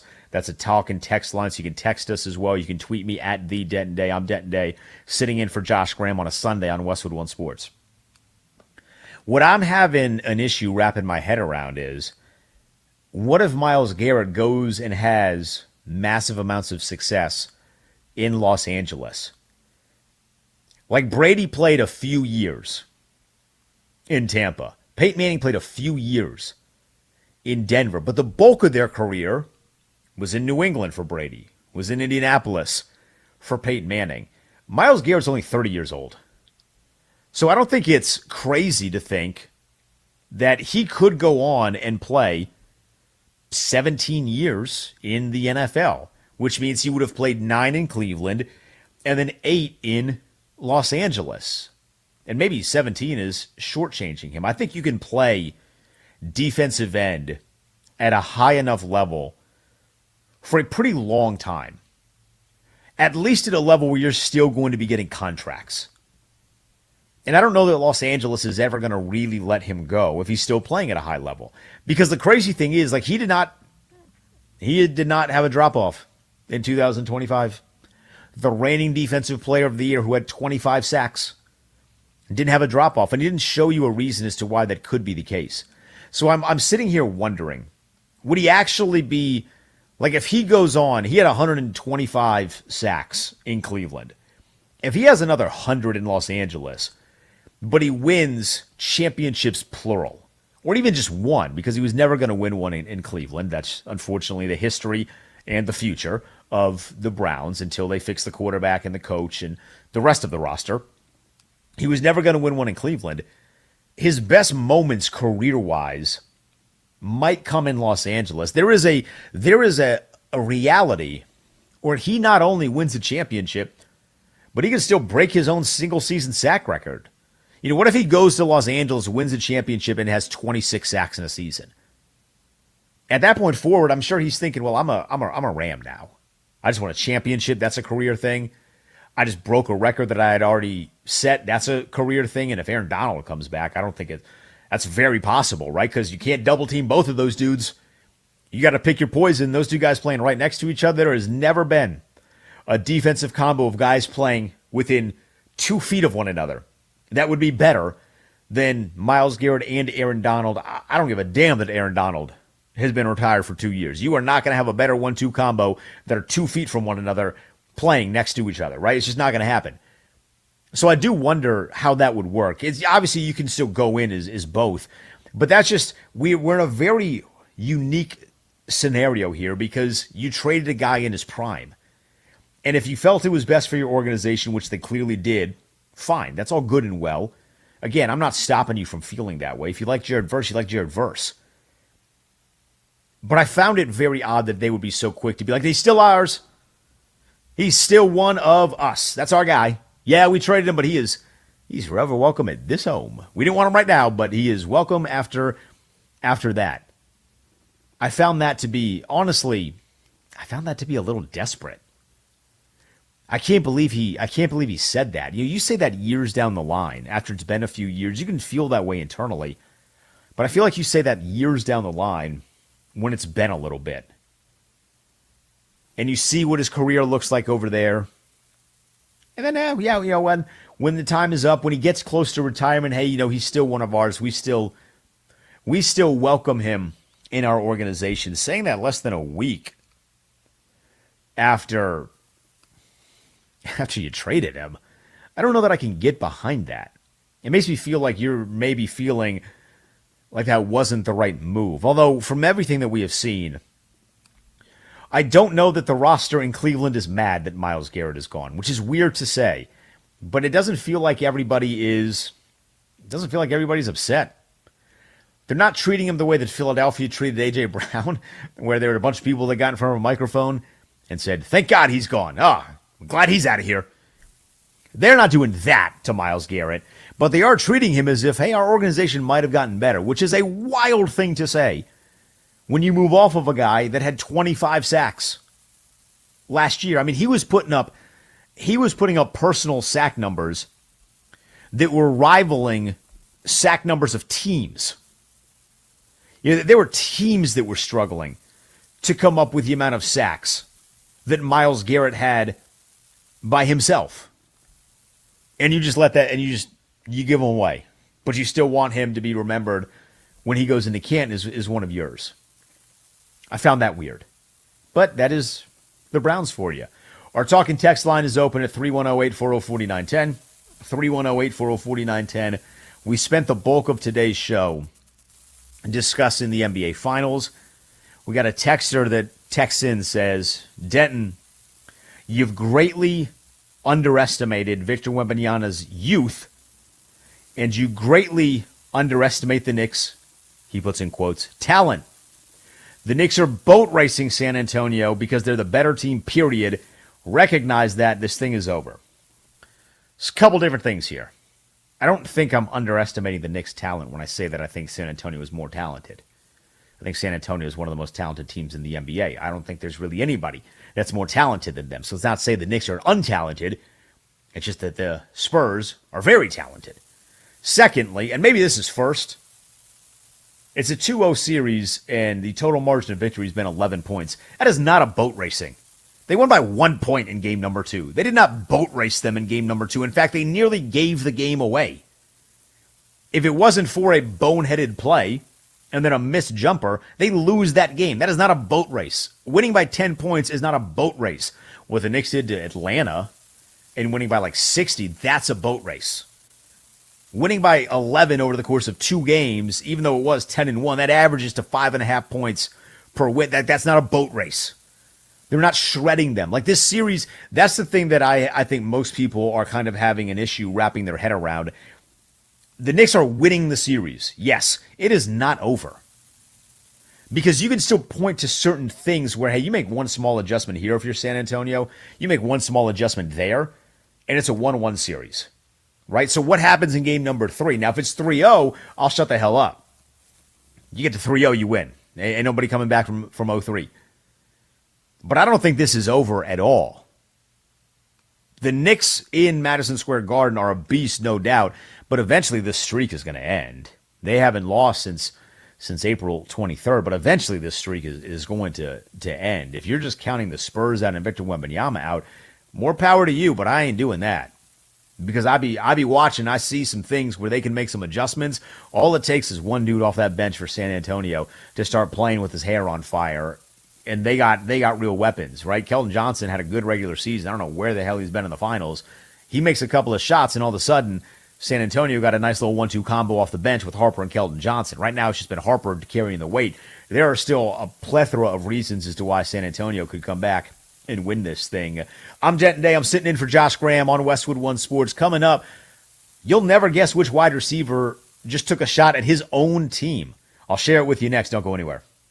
Wow, wow, whoa. The Knicks are up 2-0. New York stole 2 games in San Antonio. The next 2 are in the Garden with a chance to sweep. Game 3 of the NBA Finals is tomorrow night. Westwood One Sports.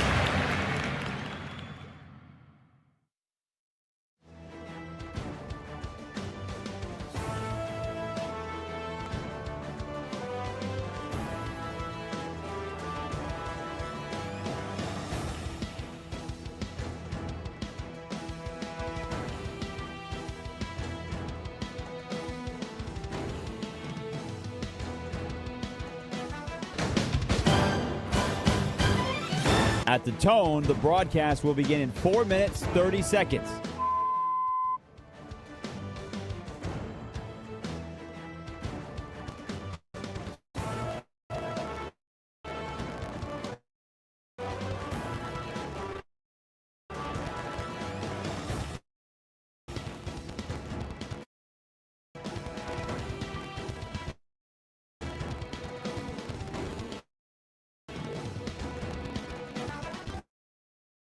At the tone, the broadcast will begin in 4 minutes.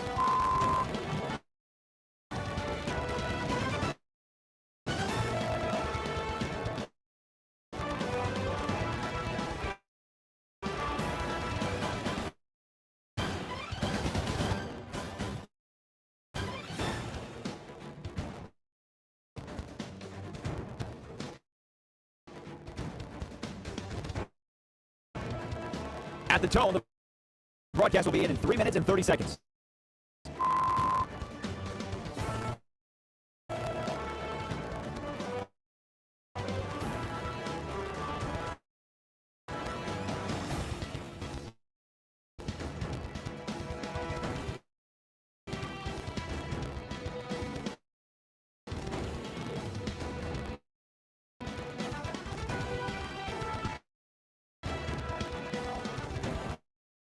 At the tone, the broadcast will begin in 3 minutes.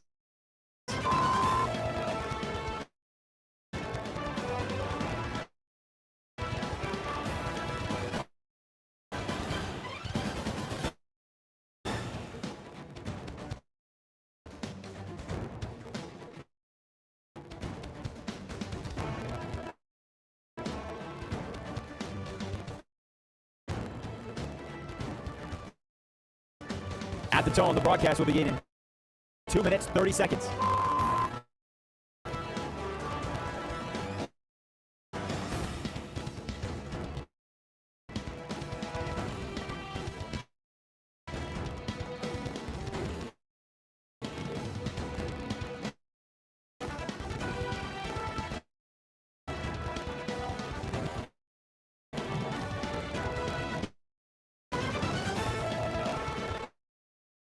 At the tone, the broadcast will begin in 2 minutes.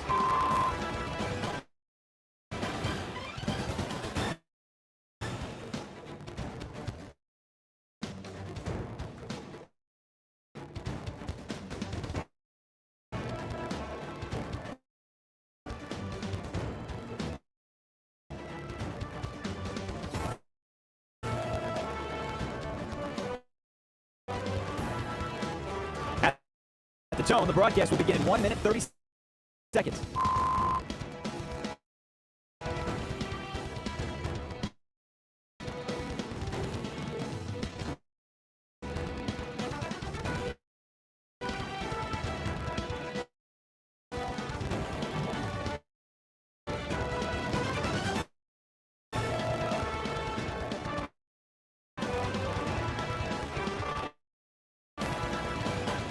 At the tone, the broadcast will begin in 1 minute.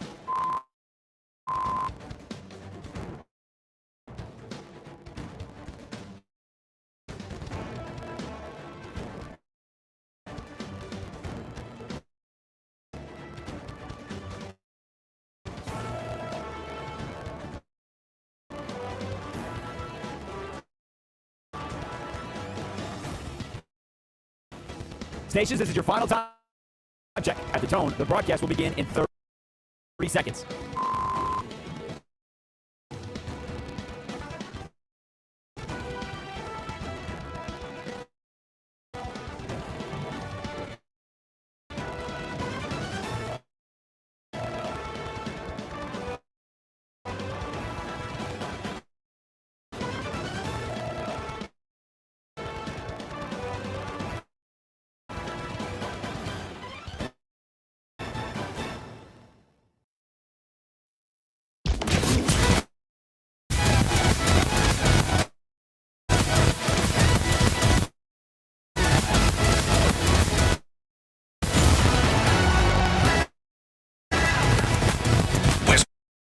Westwood One Sports presents Denton Day. Attacking your own team on social media is crazy, but I gotta be honest, I'm glad that Brendan Aiyuk took his approach this morning. It's 10 a.m. locally in D.C. I pull up my phone, and I am treated to a gift, and that gift is for the first time in what feels like an eternity. Brandon Aiyuk is speaking, and he's speaking about his San Francisco 49ers, and he ain't saying anything that's polite. And I did a little bit of math. If it's almost 10 a.m. in D.C., Aiyuk presumably is in California. That's where he's from. That's where he has played for the last few years. That's 3 hours behind Washington, D.C. So if it's almost 10 a.m. there in D.C., that means it's like 6:30 a.m. in California, and he's releasing this video. I want to play this for you because this is, you need to hear it. It's going to go down in like the hilarity of this NFL offseason. Here's Brandon Aiyuk raging against his own team on his Instagram earlier this morning. Dealing with, like them kids, and they don't get picked for the basketball game at the court. But they the ones that brought the ball. So they're like, all right, you don't want to pick me? I'm taking my ball. I'm going home. Boys. Or like when your kid, he got this one toy, but he don't really know how to use it correctly. So somebody else about to pick it up and play with it. And they're like, oh, yeah, this is legal. And they're like, wait, hold on, that's my toy. Boy, look, boy, man, stop running from the belt. The belt coming. You scared. They scared. The truth is, they scared. They know how I get. They gonna say, oh yeah, DA did this, DA did that, DA did. That's allegedly. But what they not gonna say is, DA suck at football because they know how I get. And they running from that belt that's on the way. It's inevitable. It's coming. Stop running. Stop being a female dog. Stop being a female dog. Stop being a little cat. Stop running from the belt. That's Brandon Aiyuk earlier today on Instagram. So there's a lot of things to unpack here. I want to start with the obvious one because it was at the very end of the clip. That was not an edit that I made. The slowing down of those two phrases at the end was nothing that I did.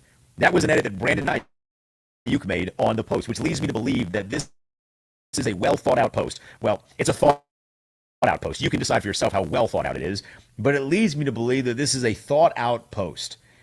What we are seeing right now is a very odd battle between San Francisco and Brandon Aiyuk. And do not get this twisted in any way, shape, or form. San Francisco is very much doing Brandon Aiyuk wrong to an extent. Some of the stuff that Aiyuk is doing is very much on him, but they are not clear of any of the blame in this. They have taken this approach to where they are undercutting Brandon Aiyuk at every possible turn. They have slandered Brandon Aiyuk. Apparently, the negotiations for his deal that has since been voided got nasty. Like really, really nasty. Like the kind of nasty where you give up all of the guaranteed money and then don't ever want to play for them again, which I've never done that in my life. I worked some jobs that sucked. I never wanted to work that. I never wanted to give up the money. You know what I mean? I had to find somewhere else to be gainfully employed before I could think about giving up the money. And Aiyuk is just saying, I hate you so much that I'm willing to give up the money to not be here. Now, some of the way that he handles himself is not the best in the world. Filming Stop being a female dog. Stop being a female dog. I mean, hello. Him filming himself going 111 miles an hour, not smart.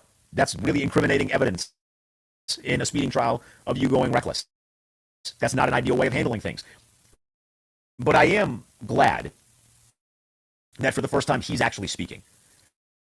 Because in this almost 2-year episode, he has very rarely gotten in front of any camera or microphone and allowed any part of his side of the story to be told. And throughout that entire thing, which is like 90 seconds, everything was about football.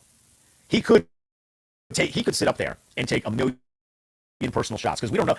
We don't know what exactly happened between the two of them. We know that the two sides don't like each other.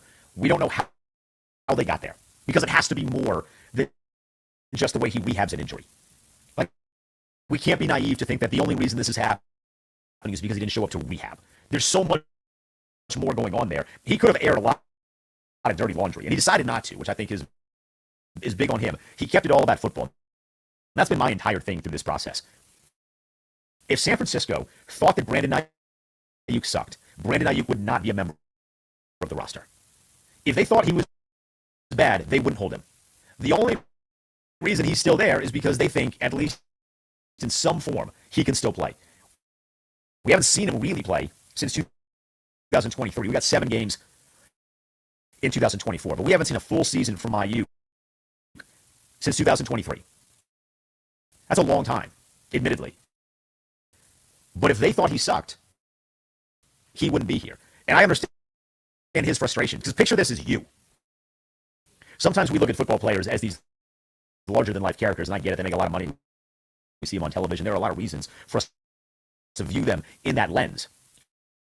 But if you break this thing down to just a normal day-to-day job, the employer is essentially taking your money away and then not letting you go work somewhere else. It's diabolical in that sense. If you're just thinking about this from like an accounting firm perspective, your boss ain't paying you and he ain't letting you leave. You're being held hostage at whatever accounting firm in my fantasy world that you work at, or maybe you're a salon, you work at a salon, whatever. You're being held hostage. What is the point of them keeping him around? There isn't one. Nobody's going to trade for him, because if you do trade for him, you have to pick up the contract that San Francisco has voided, and then you're on the hook for a majority of the money that you're going to have to give to him. We also know it's very clear where he wants to play, because prior to this video, on Saturday, he had put out 2 pictures on social media, one of which was a shirtless selfie to show that he was in somewhat shape. I say somewhat because having abs does not make you in football shape. There are a lot of people that have abs, and I'm sure their route sucks.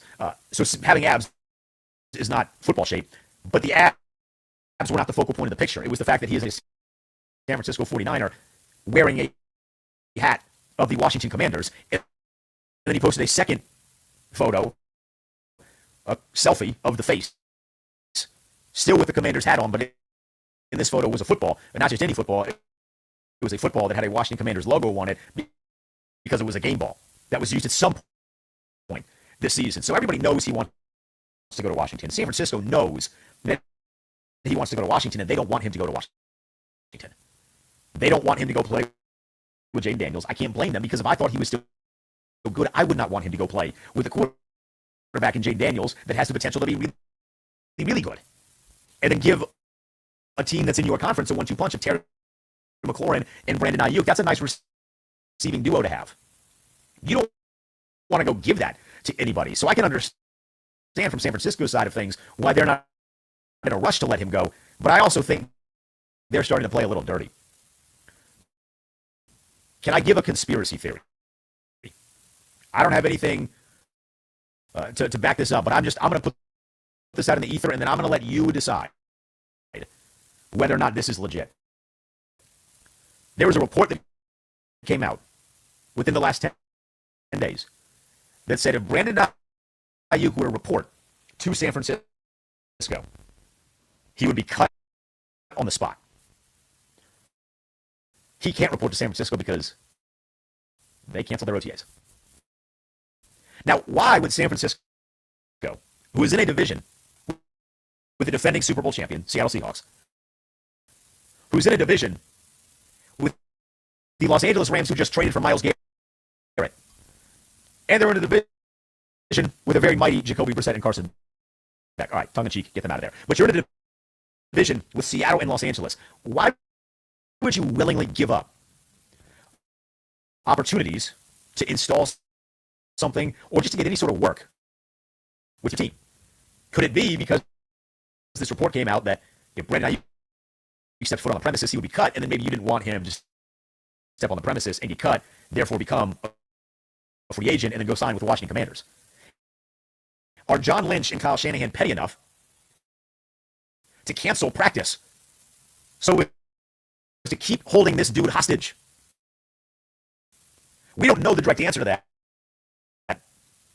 but I'm leaning that yes is the answer to that, because why else would you do it? You need the reps. You need as much as you can get. No one should be canceling practice as you're leading up to the NFL season. Like, that should not be happening.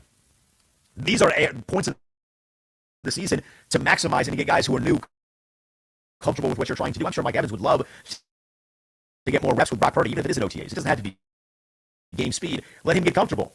Get everybody back in the fray. What is this offense going to look like? And they canceled it. That's weird to me. If you want to talk about like a red flag or some sort of flag that's waving in the wind, that's a flag that's waving in the wind. They're so committed to the keeping Brandon Aiyuk hostage that they're just saying we're going to make sure that he does not step foot on the premises. Because, by the way, that's a much, much better way of handling things if I'm Brandon Aiyuk than the social media stuff. You know, most people don't really care in the organization about social media. They're probably laughing at it to an extent. It's like, oh, look what he's doing now. But the best way to really disrupt, if you want to be a disruptor, is to go to the place of business. We're talking Stone Cold Steve Austin in 97, glass shattering. I'm not saying you got to go hit Kyle Shanahan over the head with a bedpan, but you got to get some attention. Yeah, the best way to do that, the best way to ruffle feathers would be to show up at the place of business. I'm here. Let's talk.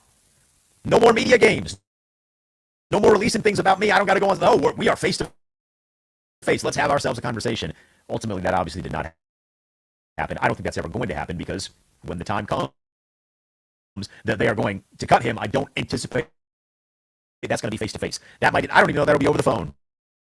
They might mail the agent the letter of separation. Say, hey, we are going to wipe our hands with this one. We're done with the Brandon Aiyuk saga. Let's get the San Francisco side of things. Evan Giddings covers the 49ers for 95.7 The Game in San Francisco. He is our guest next. How do they feel about the Brandon Aiyuk video? We tackle that subject when we get back right here on Westwood One Sports. This is Westwood One Sports.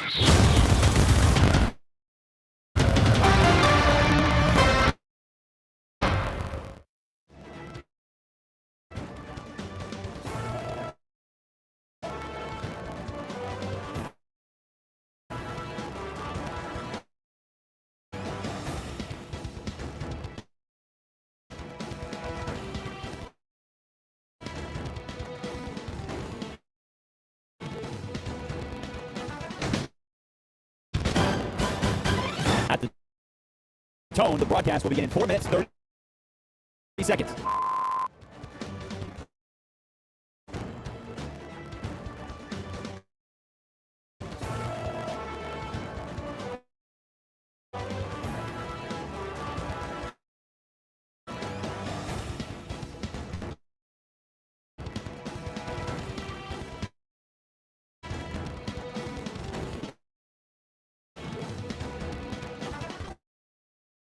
At the tone, the broadcast will begin in 4 minutes.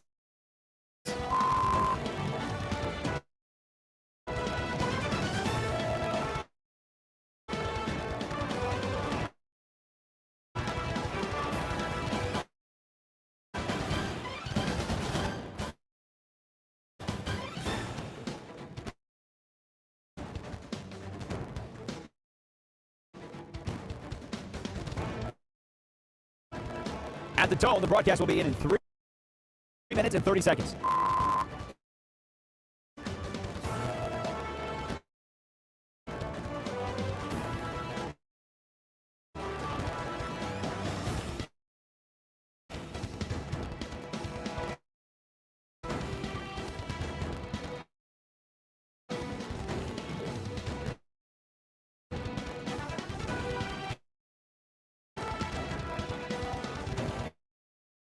At the tone, the broadcast will begin in 3 minutes.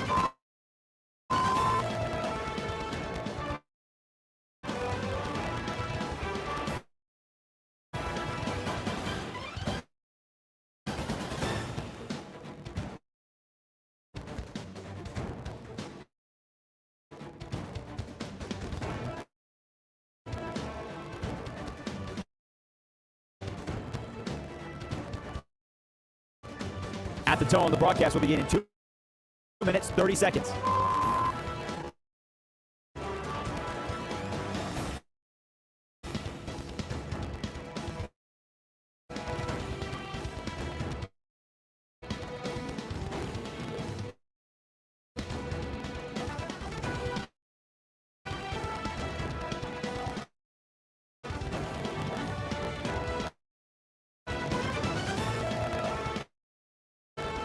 At the tone, the broadcast will begin in 2 minutes.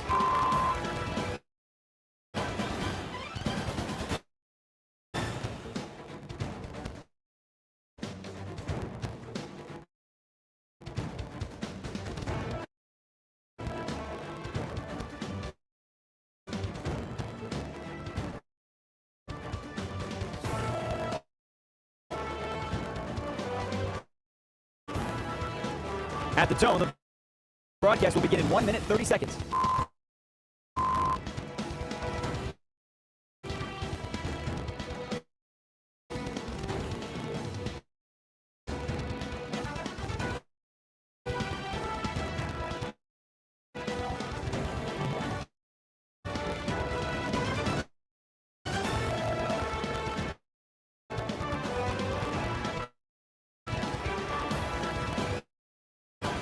At the tone, the broadcast will begin in 1 minute.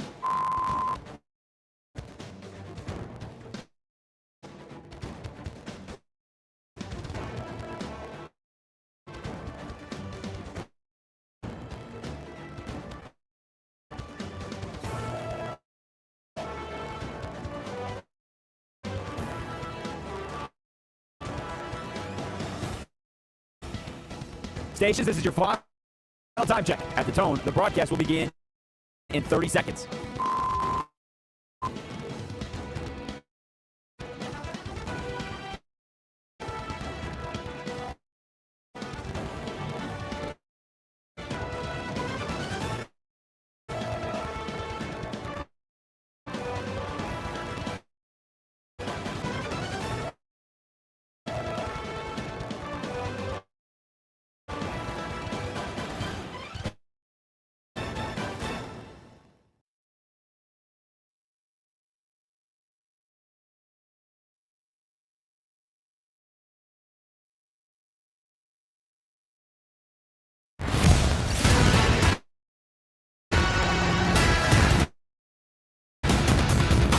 Westwood One Sports presents Denton Day.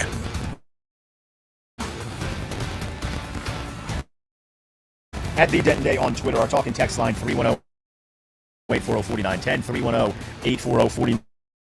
I'm Denton Day sitting in for Josh Graham on a Sunday here on Westwood One Sports. In a moment, we'll have Evan Giddings on the phone. He covers the San Francisco 49ers to get his thoughts on the Brandon Aiyuk video that was posted this morning, where Brandon Aiyuk threatened is maybe not the best word, but he vowed. It was a stand that he is going to break out the belt when he eventually sees the San Francisco 49ers. Now, I'm in Washington, D.C., and I support the team that about everybody under the sun believes that Brandon Aiyuk is going to be playing for in 2026. He is a very close friend of Jaden Daniels. He has long wanted to play with Jaden Daniels, so far back that when this initial contract was being negotiated, Jaden Daniels was with Brandon Aiyuk because he was doing this podcast run. He got the contract, 4 years, $120 million, 30 a pop. He got the contract at the very end of 2024. And we've seen some nasty negotiations before over the course of NFL history. I am desperate to know what exactly was in these negotiations that led to the fracturing of the relationship. Because prior to the 2024 offseason, following his 1,300-yard season in 2023, there had not really been any conversation that Brandon Aiyuk did not want to be in San Francisco. And then all of a sudden, it felt like getting hit by a truck with this news of he doesn't like it there. And they are frustrated with him. And, it's him and Debo and all these things, right? And you're learning about some of the inner workings, but we don't know all the inner workings. And then he does this podcast run where he's like booking himself on podcasts, or at least that's how it felt. And he's bringing Jaden Daniels along, but I hated that PR run for him. Because what he would do is he would book himself on a podcast, and then the podcast would rightfully, because this is what you have to do. If you are given the gift of Brandon Aiyuk wanting to be on your podcast, and he says, hey, I'd like to be on the podcast because I got some things to get off my chest, you're going to ask him the hard question. Hey, do you still want to play in San Francisco? And it felt like every time somebody asked him that question, he was going to make like this stand. Like, nope, I don't. I'd rather play X, Y, and Z. And then every time somebody asked him, he got a little cold feet, and then he ultimately signed that contract, right? But they hated each other. The two sides have hated each other ever since. And we hear these stories about him not rehabbing and him not being great in the locker room and everything under the sun, and then we see this video of him speeding for God knows what reason. I mean, you want to talk about, well, I'm a little bit more on the side of Brandon Aiyuk in this conversation. You want to talk about the hilarity of the situation, posting a video of you speeding 111 miles in front of a very famous landmark is pretty idiotic. That landmark being the stadium. I mean, you want to talk about self-incrimination, the best defense lawyer in the world ain't getting you out of that ticket. Like, oh, you posted the video yourself with this very clear, like, yep, this is the building that I'm near, I'm in this jurisdiction, with a dashboard clearly visible that says you going upwards of 100 miles an hour, and I've never been to San Francisco, but I feel pretty comfortable firing at the hip saying that there's not a lot of places in San Francisco where the speed limit goes up to 100. So you're just like violating everything, and you're doing it on video. How do we defend that? And there is no defense of that. If you're like a reputable lawyer, you're saying, no, I'm not taking that. It's going to take my career. I can't get you out of that one, bro. So that situation has been weird. But I do lean on this and say, I think San Francisco is just afraid that he is still good. I think San Francisco has reached the point where they have done everything that they have to sour the relationship. I think oftentimes in the NFL, teams will do some things that are questionable at best because they have the power. And in most instances, they have the power. They clearly do not have the power over Brandon Aiyuk. He is crazy enough, and he hates them enough to willingly walk away from guaranteed millions of dollars that are part of the contract. I have some hate for people in the world. It's not nice, but I do. I consider myself to be an ethical hater. It's based off of experiences, some facts. There's not a lot of people in this world that I would hate enough to not get paid $30 million. In fact, there's like really nobody that I would hate enough to not get paid $30 million, just to not be in their presence. If you give me $30 million, I'll be sitting next to anybody. Ted DiBiase said, the $1 million man, everybody got a price. My price is $30 million. You can sit me next to anybody. We'll sit front row at church. I don't give a damn. You give me $30 million, I'm going to be there. Clearly, that's not the case for Brandon Aiyuk in the way that he feels about the San Francisco 49ers. That relationship is just completely frayed from the jump. I don't even know why they're still entertaining this at this point. Just let him go. I mean, it's becoming toxic. I actually feel like this is a little bit more interesting. Crazy, I know. I feel like it's a little bit more interesting than the Rossini-Vrabel stuff. Like, that was a juicy story. You can sink your teeth into it because how often do you see a lead reporter banging a sitting NFL head coach? Not very frequently. And then you get more information. It's like, oh my God, everybody knew about this. They've been doing this for years. They were just hiding in plain sight. But at a certain point, you reach the point where it's like, yeah, they're just adults that had an affair. And while ethically, morally, that's not very nice, adults having affairs, not the craziest thing in the world. Odds are, in your life, you have known an adult that has had an affair before. So the story really just does become that until we potentially maybe kind of sort of get like a massive nuke in the Rossini and Vrabel story. Not saying that we will, but if we do, that'll make it more entertaining. But in terms of the football stuff, I find this to be way more interesting because it directly impacts winning and losing off of the field, on the field, and off the field, I guess, but really on the field. This directly impacts how San Francisco could play. It directly impacts how Washington could play. It's worth pointing out that these two teams play each other in week number 6. You're like, man, I'd love to watch that game. Brandon Aiyuk playing his former team. It's probably out of market. Wrong. It's on Monday Night Football, nationally televised. The biggest actual football storyline of the offseason, Brandon Aiyuk and his relationship with San Francisco, could legitimately come to a head where he is talking about giving them the belt. That's what he meant. Even if he doesn't land in Washington, which the expectation is that he is going to land in Washington. But if there's a scenario where Brandon Aiyuk does not land in Washington, I would put so much amount of money. I would put all the money that Brandon Aiyuk voided in his guarantees on the fact that he is going to sign with somebody that is playing San Francisco this year. It's all petty. It's all petty at this point. There is real hate and vitriol. And I don't buy any idea that San Francisco is playing like 8D chess here. I did this, I was on Locally today. And somebody asked me, like, Dan, what if San Francisco is planning this thing all along? They're like super villains. And while they might be villainous in some extent, I do not believe that Kyle Shanahan and John Lynch, who were the puppeteers with the Brandon Aiyuk saga, are so galaxy-brained that they would void Brandon Aiyuk's contract money, understanding that he was trying to force his way out to Washington, to then set up for teams to want to trade for Brandon Aiyuk or be open to trading for Brandon Aiyuk, which shockingly nobody did, to ultimately end up cutting him under the guise to say, hey, he's going to go to DC and he's going to blow them up. Like, he's actually a sleeper agent for a team that we might be a little fearful of in the NFC. He's going to go there. We know that he's a loose cannon. He's going to go there. We're just playing coy. We're just holding him and holding him and holding him. So eventually DC and Adam Peters, who used to work in our building, by the way, that's important, and Jane Daniels, who threw a touchdown pass to Brandon Aiyuk to beat Justin Herbert when Justin Herbert played at Oregon, and was going to go potentially play in the college football playoff, didn't get there because of Jane Daniels. I don't believe that they are so galaxy-brained to the point where they're like trying to weasel Washington into signing Brandon Aiyuk under the premise that Brandon Aiyuk is going to blow that organization up. I think they're just petty. And if you've heard anybody talk about Kyle Shanahan, he has a history of being a little petty.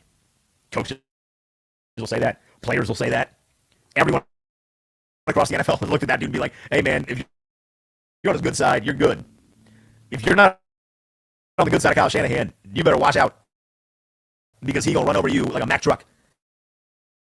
He's an intense dude, man. He's an intense dude. I just don't know why San Francisco is continually putting up with this if they really don't think he's good.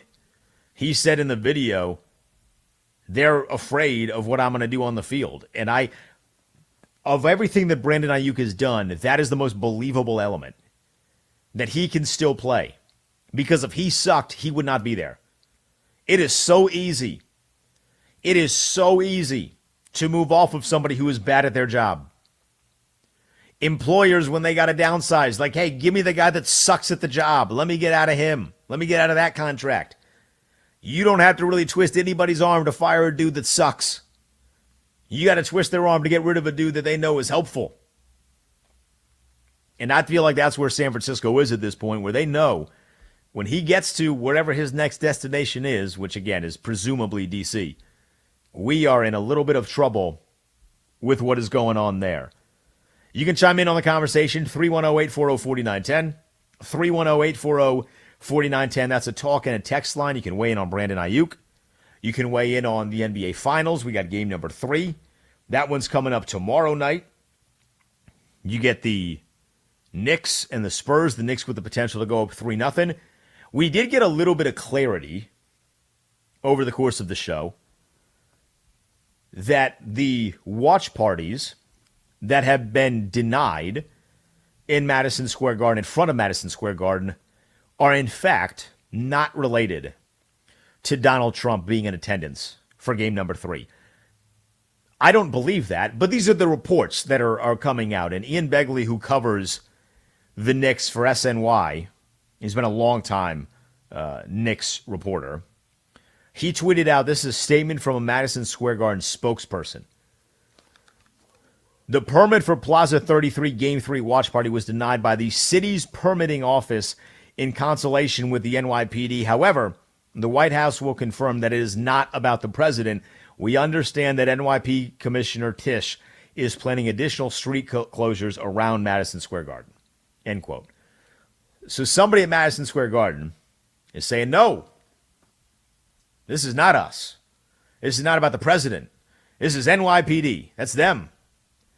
Take all of your hate and direct it to them.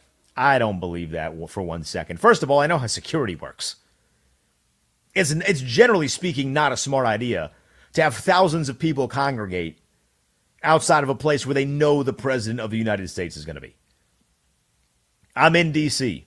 I have a little bit of an idea on how the security system works there. They generally don't like when the president is around a lot of people.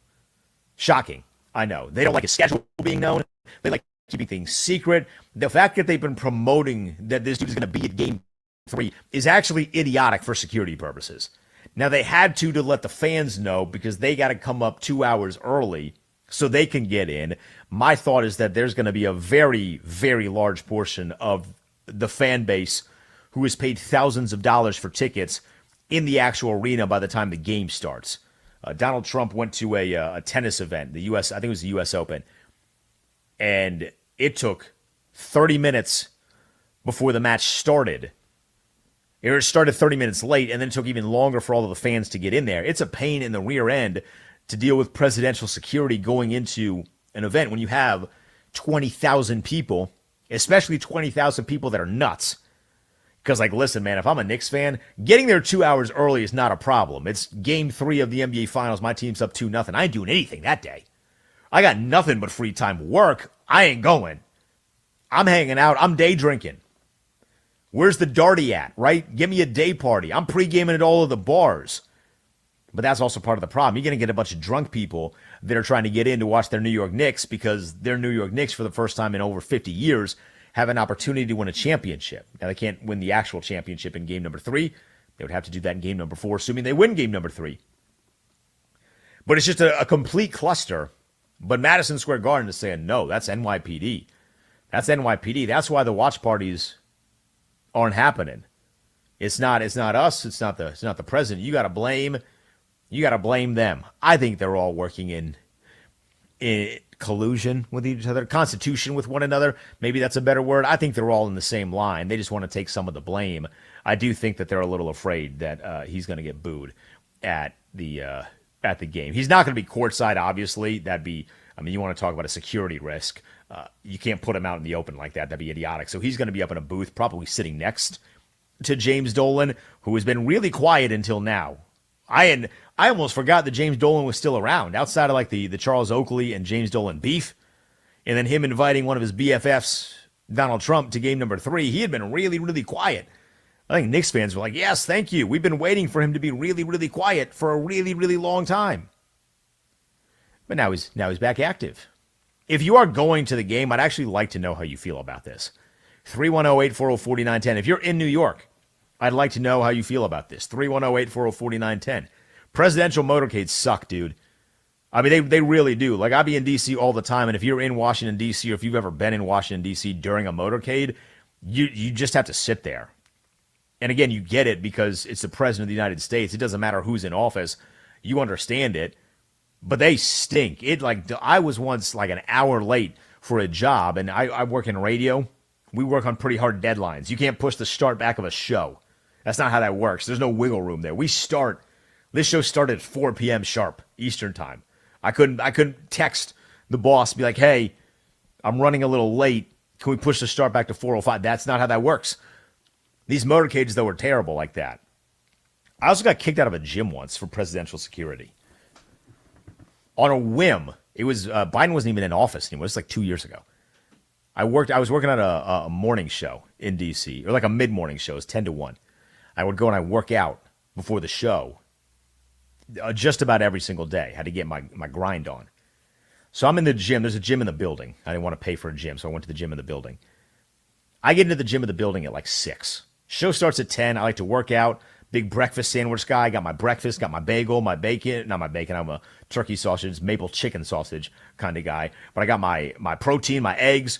So I work out for an hour, go up, eat breakfast, get ready for the show, right? It's this perfect blend. I get into the gym at 6:30. Security comes in, 6:45. Hey, you got 10 minutes. You got to leave. I'm like, what? Yeah, Secret Service doing a sweep of the building. I was like, why? And we can't tell you. I was like, all right, I'm not an idiot. Secret Service is here for one person. I'm not an idiot. 10 minutes later, guy comes back in. Hey, man, you got to go. Our guy's going to be here at noon. I'm like, noon? You're kicking me out of the gym at 7:04 because a guy's going to be here at noon? Yeah, we got to kick you out. I'm telling you, man, that security is no joke. I'm anticipating that it's going to be a pain in the ass for Knicks fans to get in there. What might not be a pain in the ass is the game itself. The Knicks have an opportunity to go up 3-0. Can they actually do it? We'll break down the game and how I think Game 3 plays out when we get back. I'm Denton Day. I'm sitting in for Josh Graham at the Denton Day on Twitter. We're back with your phone calls as well. 310-840-4910. It's Westwood One Sports. The cover star of Madden NFL 27 has been released, and it's Chicago Bears quarterback Caleb Williams. Yo, fans in the Windy City, is this a good thing? The third-year quarterback is on Madden Curse Watch. Westwood One Sports.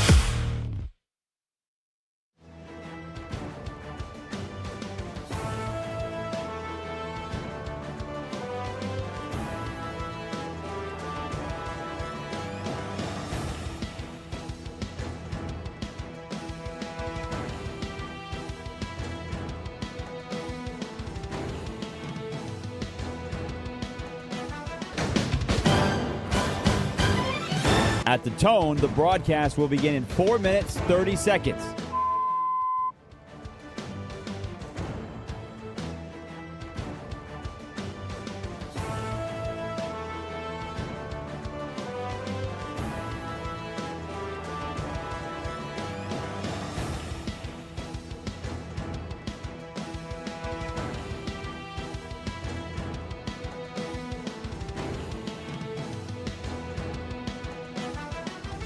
At the tone, the broadcast will begin in 4 minutes.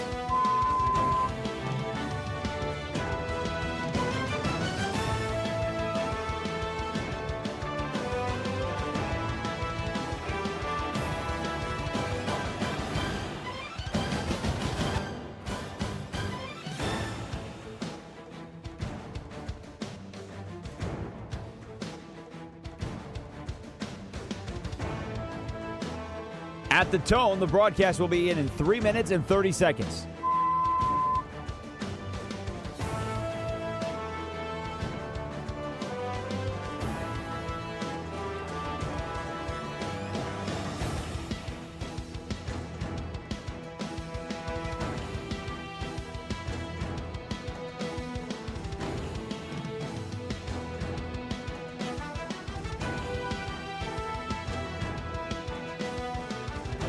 At the tone, the broadcast will begin in 3 minutes.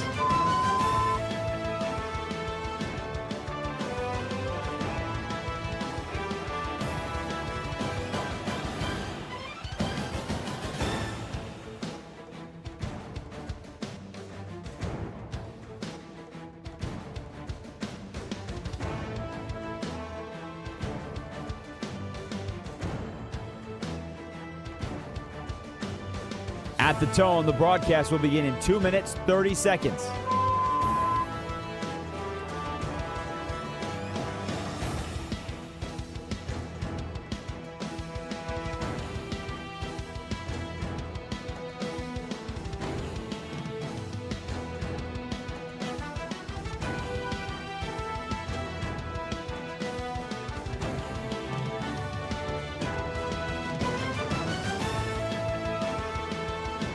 At the tone, the broadcast will begin in 2 minutes.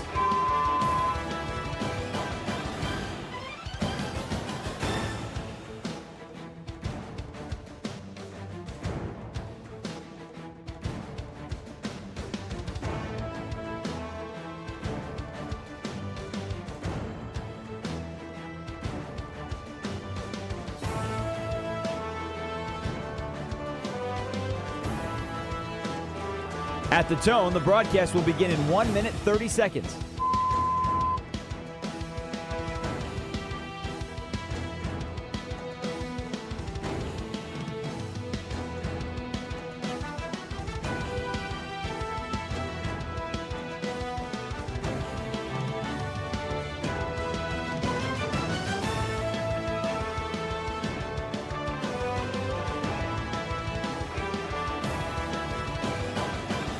At the tone, the broadcast will begin in 1 minute.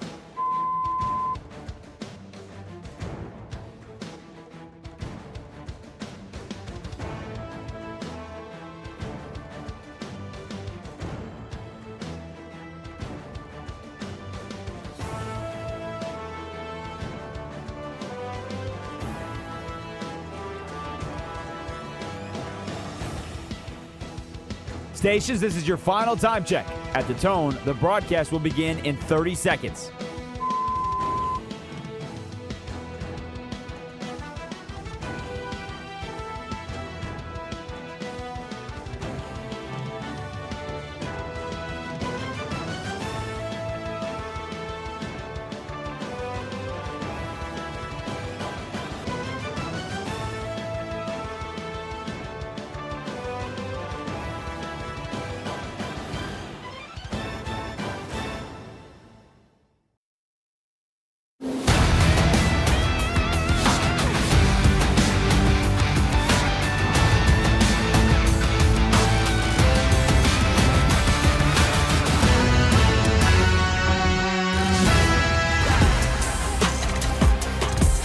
Westwood One Sports presents Denton Day.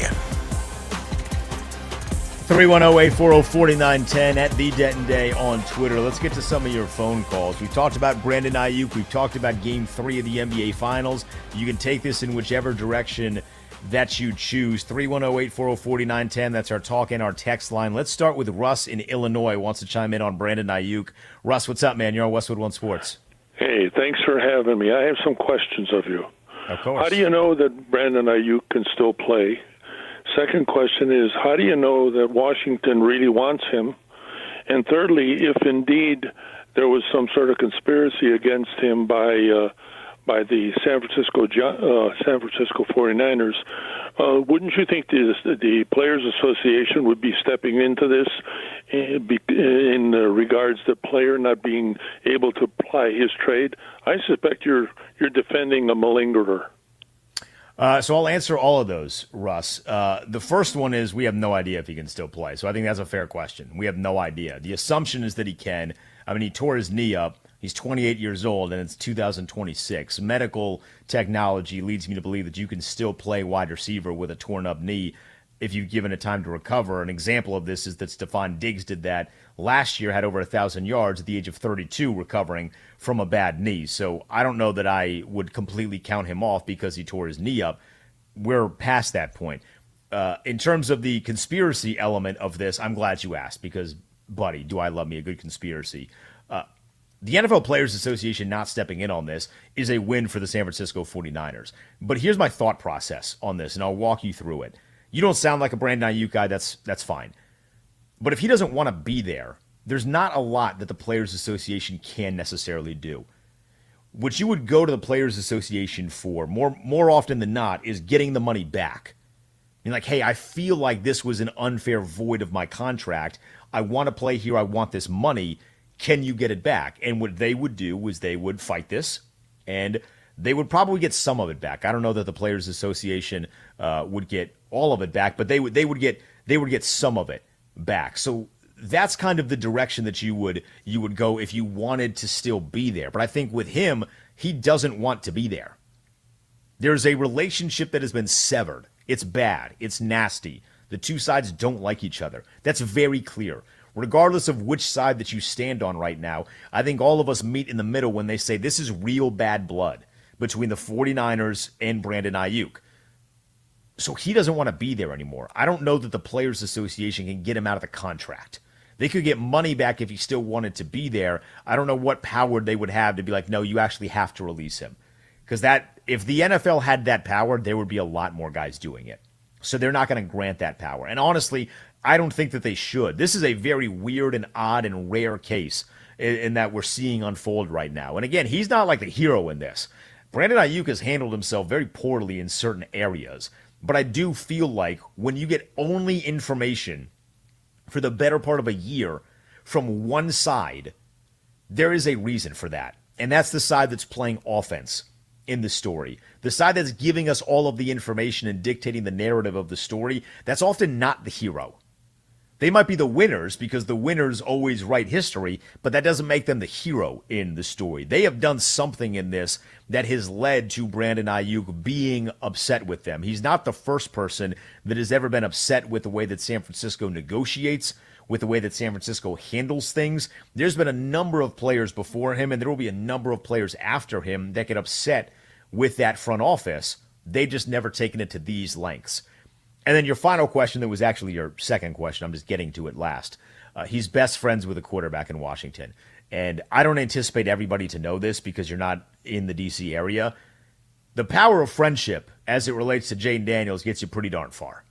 Sam Hartman still has a job. If you watch Sam Hartman in the preseason in 2025, it was some of the worst quarterback play you've ever seen. He's still on the roster, and he's on the roster because he's friends with Jaden Daniels. On top of that, Adam Peters knows him.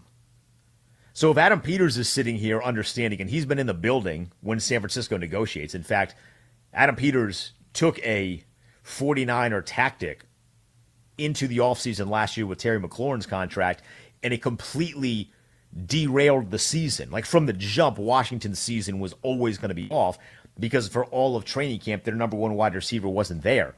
There was this dark cloud that was over the offseason. So I think Adam Peters might have turned from that San Francisco way of negotiating, understanding there are better ways to do this. I'm not doing this the best way. So if he knows Brandon Aiyuk and has a positive relationship with him, and Jaden Daniels knows Brandon Aiyuk, who has a positive relationship with him, because clearly, this is a big deal, then I don't see why Washington would not be interested. 310-840-4910, 310-840-4910. You want to jump in with us here on Westwood One Sports? Let's go to Todd. Todd's in Tampa. Wants to jump in here. Todd, what's going on?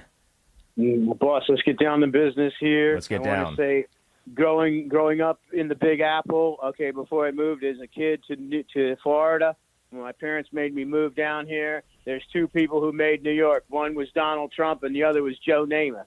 Okay, I was 5 years old when Joe Namath guaranteed it, and everyone ran to the window and put money on it. And Joe and my dad said, I said, Dad, why is everyone running to put money up on the Jets? He said, Joe Namath guaranteed we're going to win the game. He said we're going to win it outright. Everybody piled their money, and that's why Joe Namath and the '69 Jets are even greater than my Miracle Mets, because Joe Namath let everybody eat at the table. That's the beauty of him. And then Donald Trump building skyscrapers, putting Woolman Rink when the mayor couldn't get it done, and spent $20 million, a joke over there in New York City, and he built it in 6 months and on time and under budget. Donald Trump was the man, and he put up skyscrapers, and everybody knew he was boss. And in the 80s, there wasn't a better looking white boy in America. So I'm happy that let me say something to my Knicks. You're up 2-0. Okay, step on there, throw it, and put them away. Step on there, throw it, and put them away, and don't give them a chance to breathe. You got to hit the boards and play defense. You understand me? Don't worry about the referees. Don't worry about nothing. Just step on there, throw it like you did in San Antonio, and put them away. Michael Jordan would close you out in 6. He didn't want to wait. They take no chances, and we're closing you out. We're putting you down, and we're winning this title. I want to say that. I want to say to my Buccaneers and Reuben Bain, we're counting on you. Baker, Wait, how are you a Baker, Bucks fan? You're a New York guy and a Bucks fan? We moved to Tampa when I was after '73 when the Mets lost to the A's. Broke my heart. And we moved down here, and I'm a Buccaneer since 1976. My first job was selling Cokes at the old Sombrero, and then we came from 0-26 from worst to first with Doug Williams, who should be in the Hall of Fame, by the way, through 4 touchdown passes in the second quarter for the Washington Redskins at the time, and won the first Super Bowl as African American. So he should be in the Hall before anybody. Let me say to my Buccaneers, Reuben Bain has electrified this city, and we're ready to roll with Reuben Bain. Got to pay Baker. Baker, make sure you slide before you get hit, unless you're in the playoffs. And since A.J. Brown has left, I see a window open. I see the Buccaneers versus the Rams in the NFC Championship game, and I find us with a way to get it done and knock Matthew Stafford out of the game. I'll talk to you later, baby. Peace. Go Knicks. Thank you, Todd. So that was a fun ride. I don't know has Reuben Bain electrified Tampa? He hasn't played yet. I like the passion, though. It feels like he is a part of the team, right? He is ready for the New York Knicks. And I like the history lesson, too. I don't know that he knows that I'm from D.C., which is fine. Not everybody does. I'm very aware of the Doug Williams thing. I do believe that Doug Williams, I don't know if they should be in the Hall of Fame, but he's a very, very special player, and that should be celebrated. As far as the game itself goes, game number 3, I'm expecting San Antonio to win. I'm expecting a bounce-back performance from the Spurs, and I think they quiet a very raucous crowd in New York. It's going to be a fun one. There's going to be a whole lot of back and forth. I don't think this series to me has already been better than what San Antonio and Oklahoma City was, despite that being viewed as the impromptu championship, because all of those losses were by double digits, with the exception of like one or two. But even the double overtime thriller was nearly a double-digit win. These games are coming way more down to the wire, and that's what I want. If this doesn't go 7, I'd love it to go 7. If it doesn't go 7, but we get games that all come down to the final 2 minutes of play, I'm okay with that. That's the kind of basketball that I want. I've always been a fan of the NBA playoffs being the highest level of basketball. You know, we argue from time to time on these airwaves, March Madness versus the NBA postseason. I love the thrill of March Madness, the crack hit that it is in the first few days of the tournament. But when it comes to high-level basketball, you don't find anything better than the NBA. And what we've seen through the first 2 games is we've seen the Knicks playing at a very, very high level and San Antonio doing their best to try and keep up. My expectation is for game number 3 that we actually see them set the pace and set the tone and then not blow it and not give the game away to the Knicks in the second quarter the way that they did. Because the second quarter play for San Antonio, that was the moment that I was scared for the first time in this series as somebody that's been backing the Spurs. I was scared because New York rose to the occasion of the physicality. And it felt like San Antonio was like, hey, why are they allowed to get away with all of this? And somebody got to stick their foot up the ass of the Spurs to be like, that is not how this is going to go moving forward. You need to be the ones that are the aggressors. You need to be the ones that are the attackers. And I'm expecting that Victor Wembanyama, more than anybody, is going to be that guy.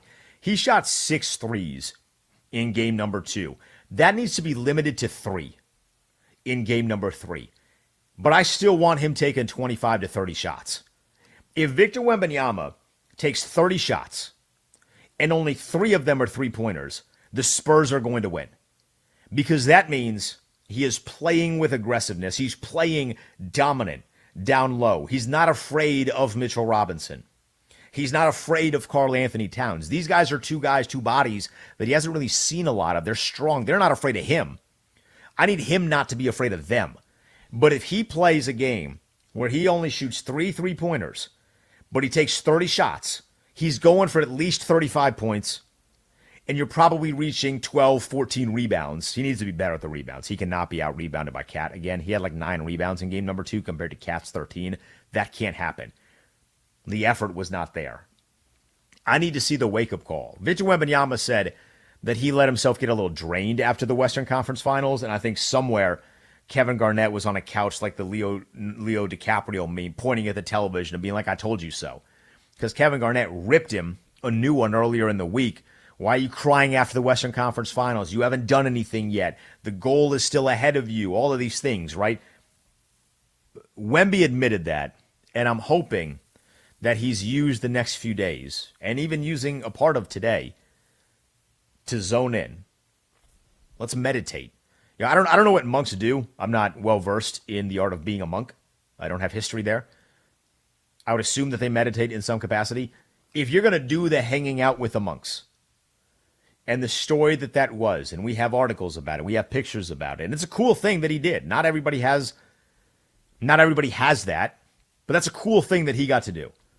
If you're going to do the monk thing, let's center in here for game number 3, because if you go down 0-3, you're getting swept. If you go down 0-3, the series is over in 4. You are not beating the Knicks in game 4 in Madison Square Garden. It's not going to happen. It's just not. If you go down 0-3, the series is over. If you win this thing, now we're cooking with a little bit of gas. And now you can win that second one. And now it's 2-2. And don't let it get back to San Antonio with this series 2-2, with San Antonio having all of the momentum. It's not going to be a good spot if you're the Knicks. It's just not. Because what that means is that Karl Anthony Towns, in games number 1 and game number 2, that version of him is not the same Karl Anthony Towns that we'd be seeing in game number 3 and game number 4.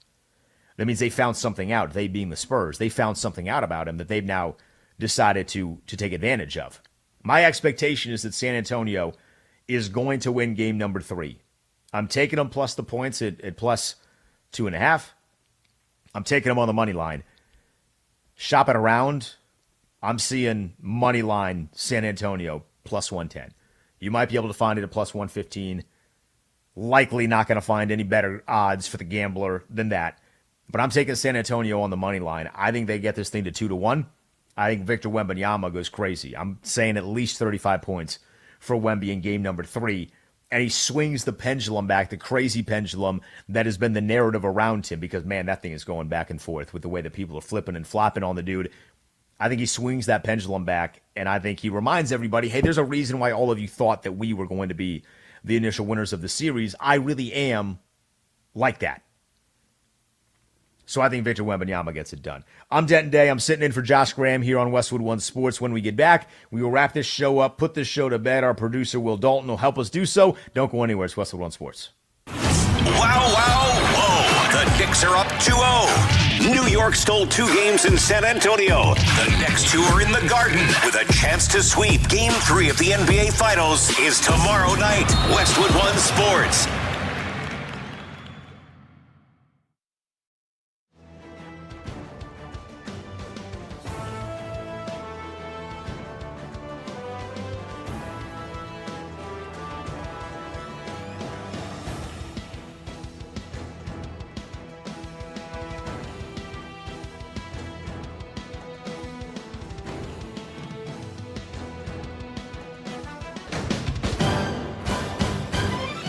At the tone, the broadcast will begin in 4 minutes, 30 seconds.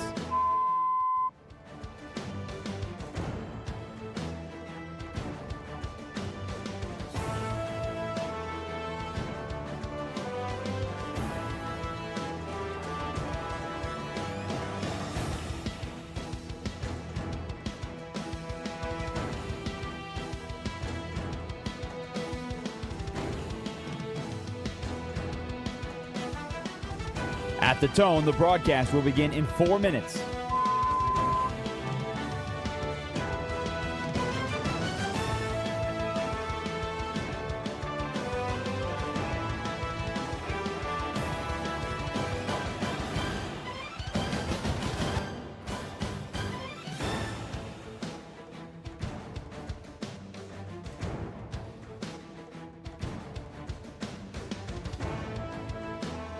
At the tone, the broadcast will begin in 3 minutes and 30 seconds.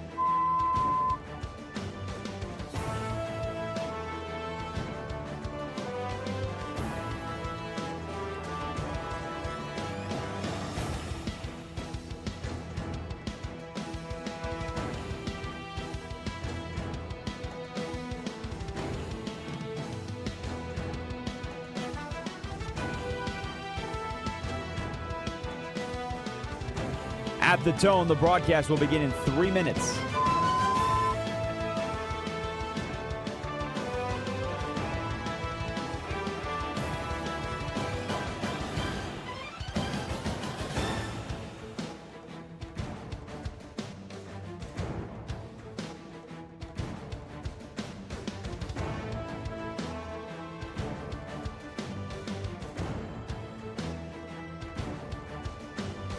At the tone, the broadcast will begin in 2 minutes, 30 seconds.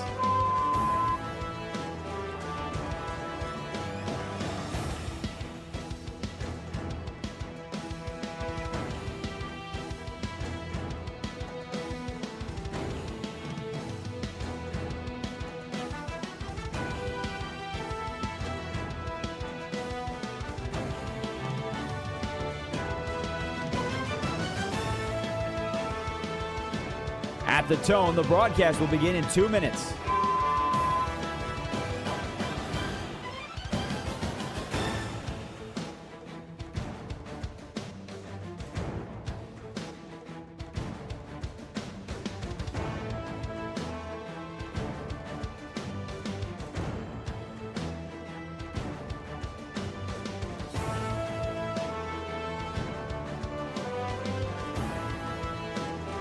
At the tone, the broadcast will begin in 1 minute, 30 seconds.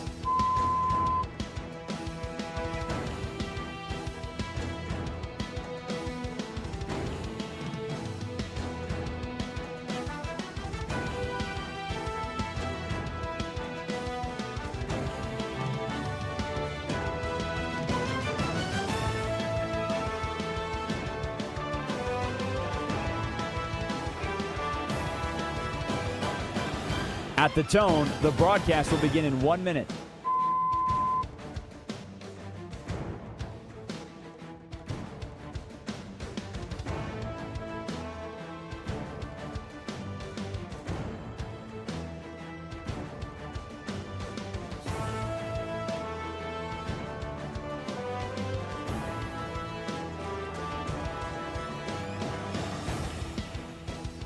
Stations, this is your final time check. At the tone, the broadcast will begin in 30 seconds.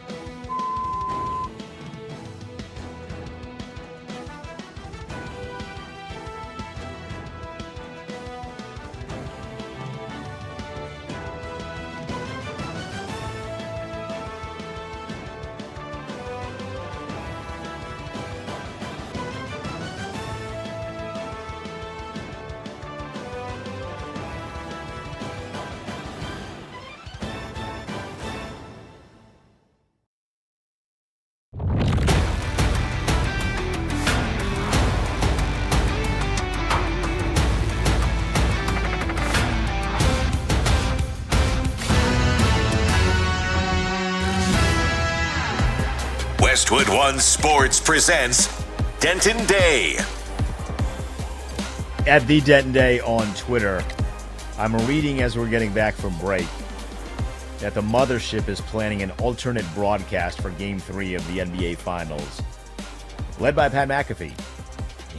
When he does alternate broadcast for football, I kind of get it. This came out of left field, man.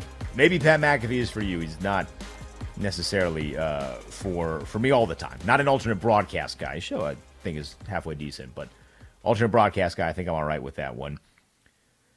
At the Denton Day on Twitter, we do have a text message that I just think is funny, and I wanted to read. It comes from Tim in Virginia.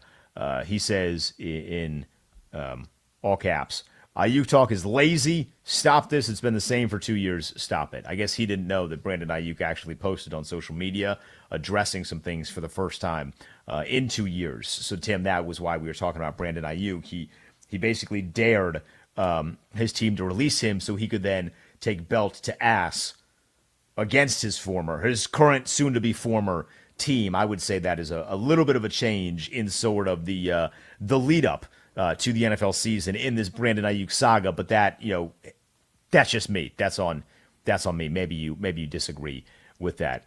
I'm also seeing Mark Medina reporting that SeatGeek is saying that the 3 games that are available to be played in Madison Square Garden for the NBA Finals, assuming this goes to 7, have outpriced every single Super Bowl except for Super Bowl 58. And I have to tell you, that does not deserve to be celebrated. You're pricing out the common fan, the people that actually watch the Knicks on a regular basis, the people that are like deep into the weeds, the kids that Timothée Chalamet once was when he's hanging out in the blogs. You're pricing all of them out so you can get the Hollywood elite of people in New York in the building because they have an extra $10,000 that they can pay to sit in the 400 section. I'm not celebrating that. And that might be cool if you're like a business person. I'm not celebrating that element. That part of capitalism sucks. I don't like pricing people out that actually deserve, that have been through the ringer with the Knicks for 50 years. Now they don't get to go watch, so a bunch of rich people can. It's disgusting. Makes me want to throw up. What doesn't make me want to throw up is putting this show to bed. To help us do so, we welcome in the great producer, the esteemed producer of the program, WD, a.k.a. Will Dalton, a.k.a. Roadhouse. Is there any other nicknames? I got a lot of nicknames. Yeah, you got a lot of nicknames, but he's with us here. What's up, Will? Dude, I'm excited for this game tomorrow night. I saw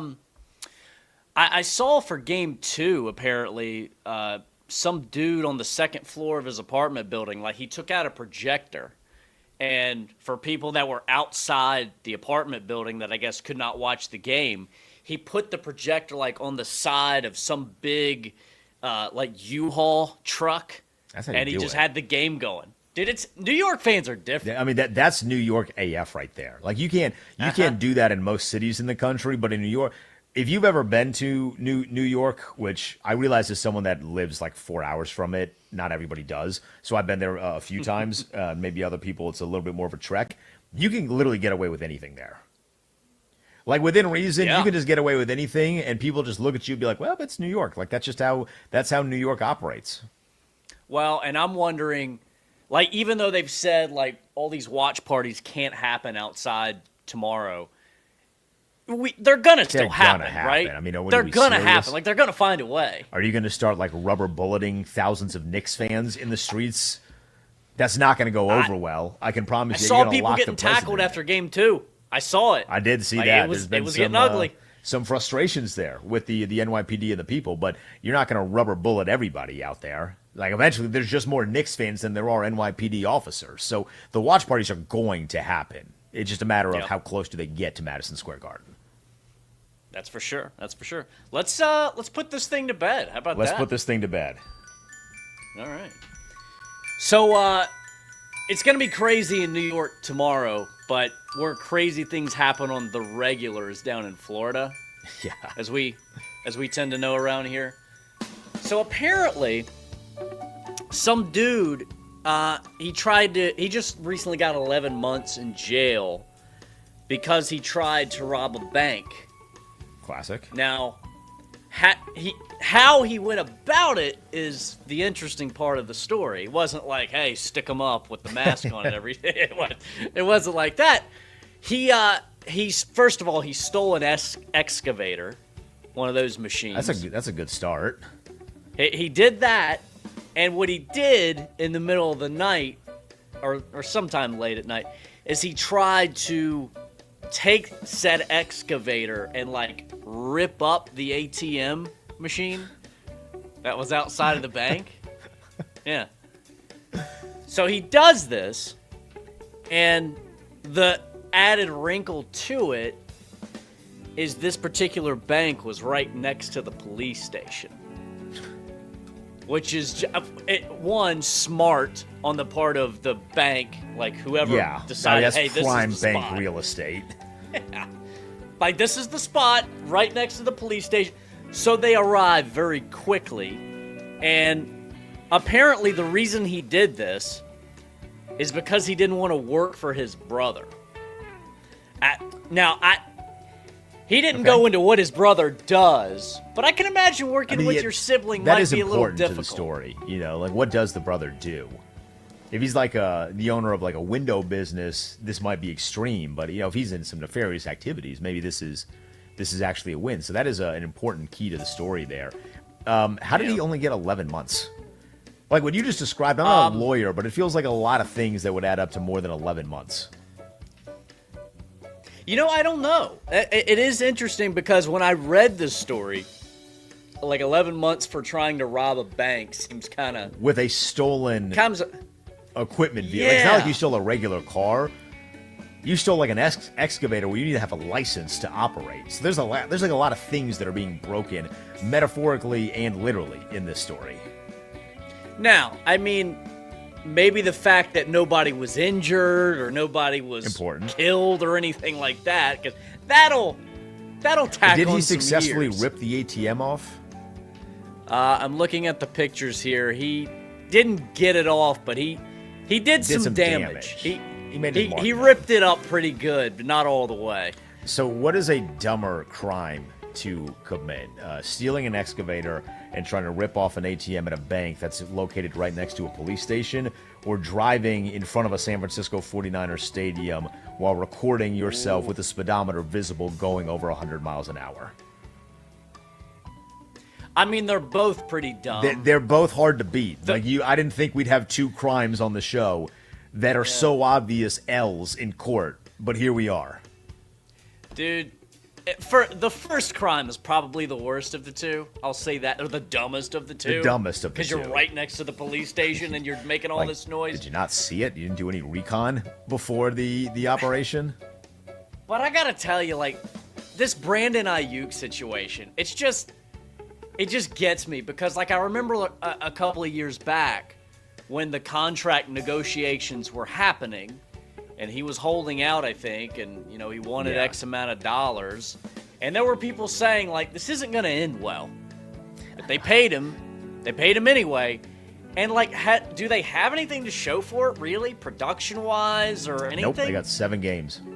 7 games, and he blew his knee out, and he wasn't even spectacular in the 7 games, which usually, not all the times, but is usually what happens when you hold out for the entire offseason and go do a bunch of podcasts. Like, that's not a productive way to spend the offseason. I'm just holding to the hope that his friendship with Jaden Daniels heals his brain and heals his knee. And we just get him to the spot. I was about to say, do the Commanders want these problems? Like, you're there, you're in D.C. Is like you're probably going to get what I would imagine is a 2-year deal that's really a 1-year deal, but it gives the organization the leverage to where if they want to extend him after that, if he does play well, then they can do that. That's how I imagine this going. Not going to be for a lot of money. They're not going to give him $30 million a year. I mean, those days he got to earn that one again. The problem is he's now 28 years old, and we'd see once you get to that 29, close to 30 mark, teams ain't want to give you $30 million a year. So he is putting happiness in front of $30 million. And I will tell you, there are not a lot of things that make me happier than $30 million. There's a few, but there is not one of them. And I've told my friends this. We are homies. I don't love you enough to turn down $30 million. That's it for me on a Sunday. The great, the legendary Mike Wickett is going to take over at the top on Westwood One Sports. Big thanks to Will Dalton. Big thanks to Art in our Culver City studios. Hit me up on Twitter at @TheDentonDay. Mike Wickett next on Westwood One Sports. This is Westwood One Sports.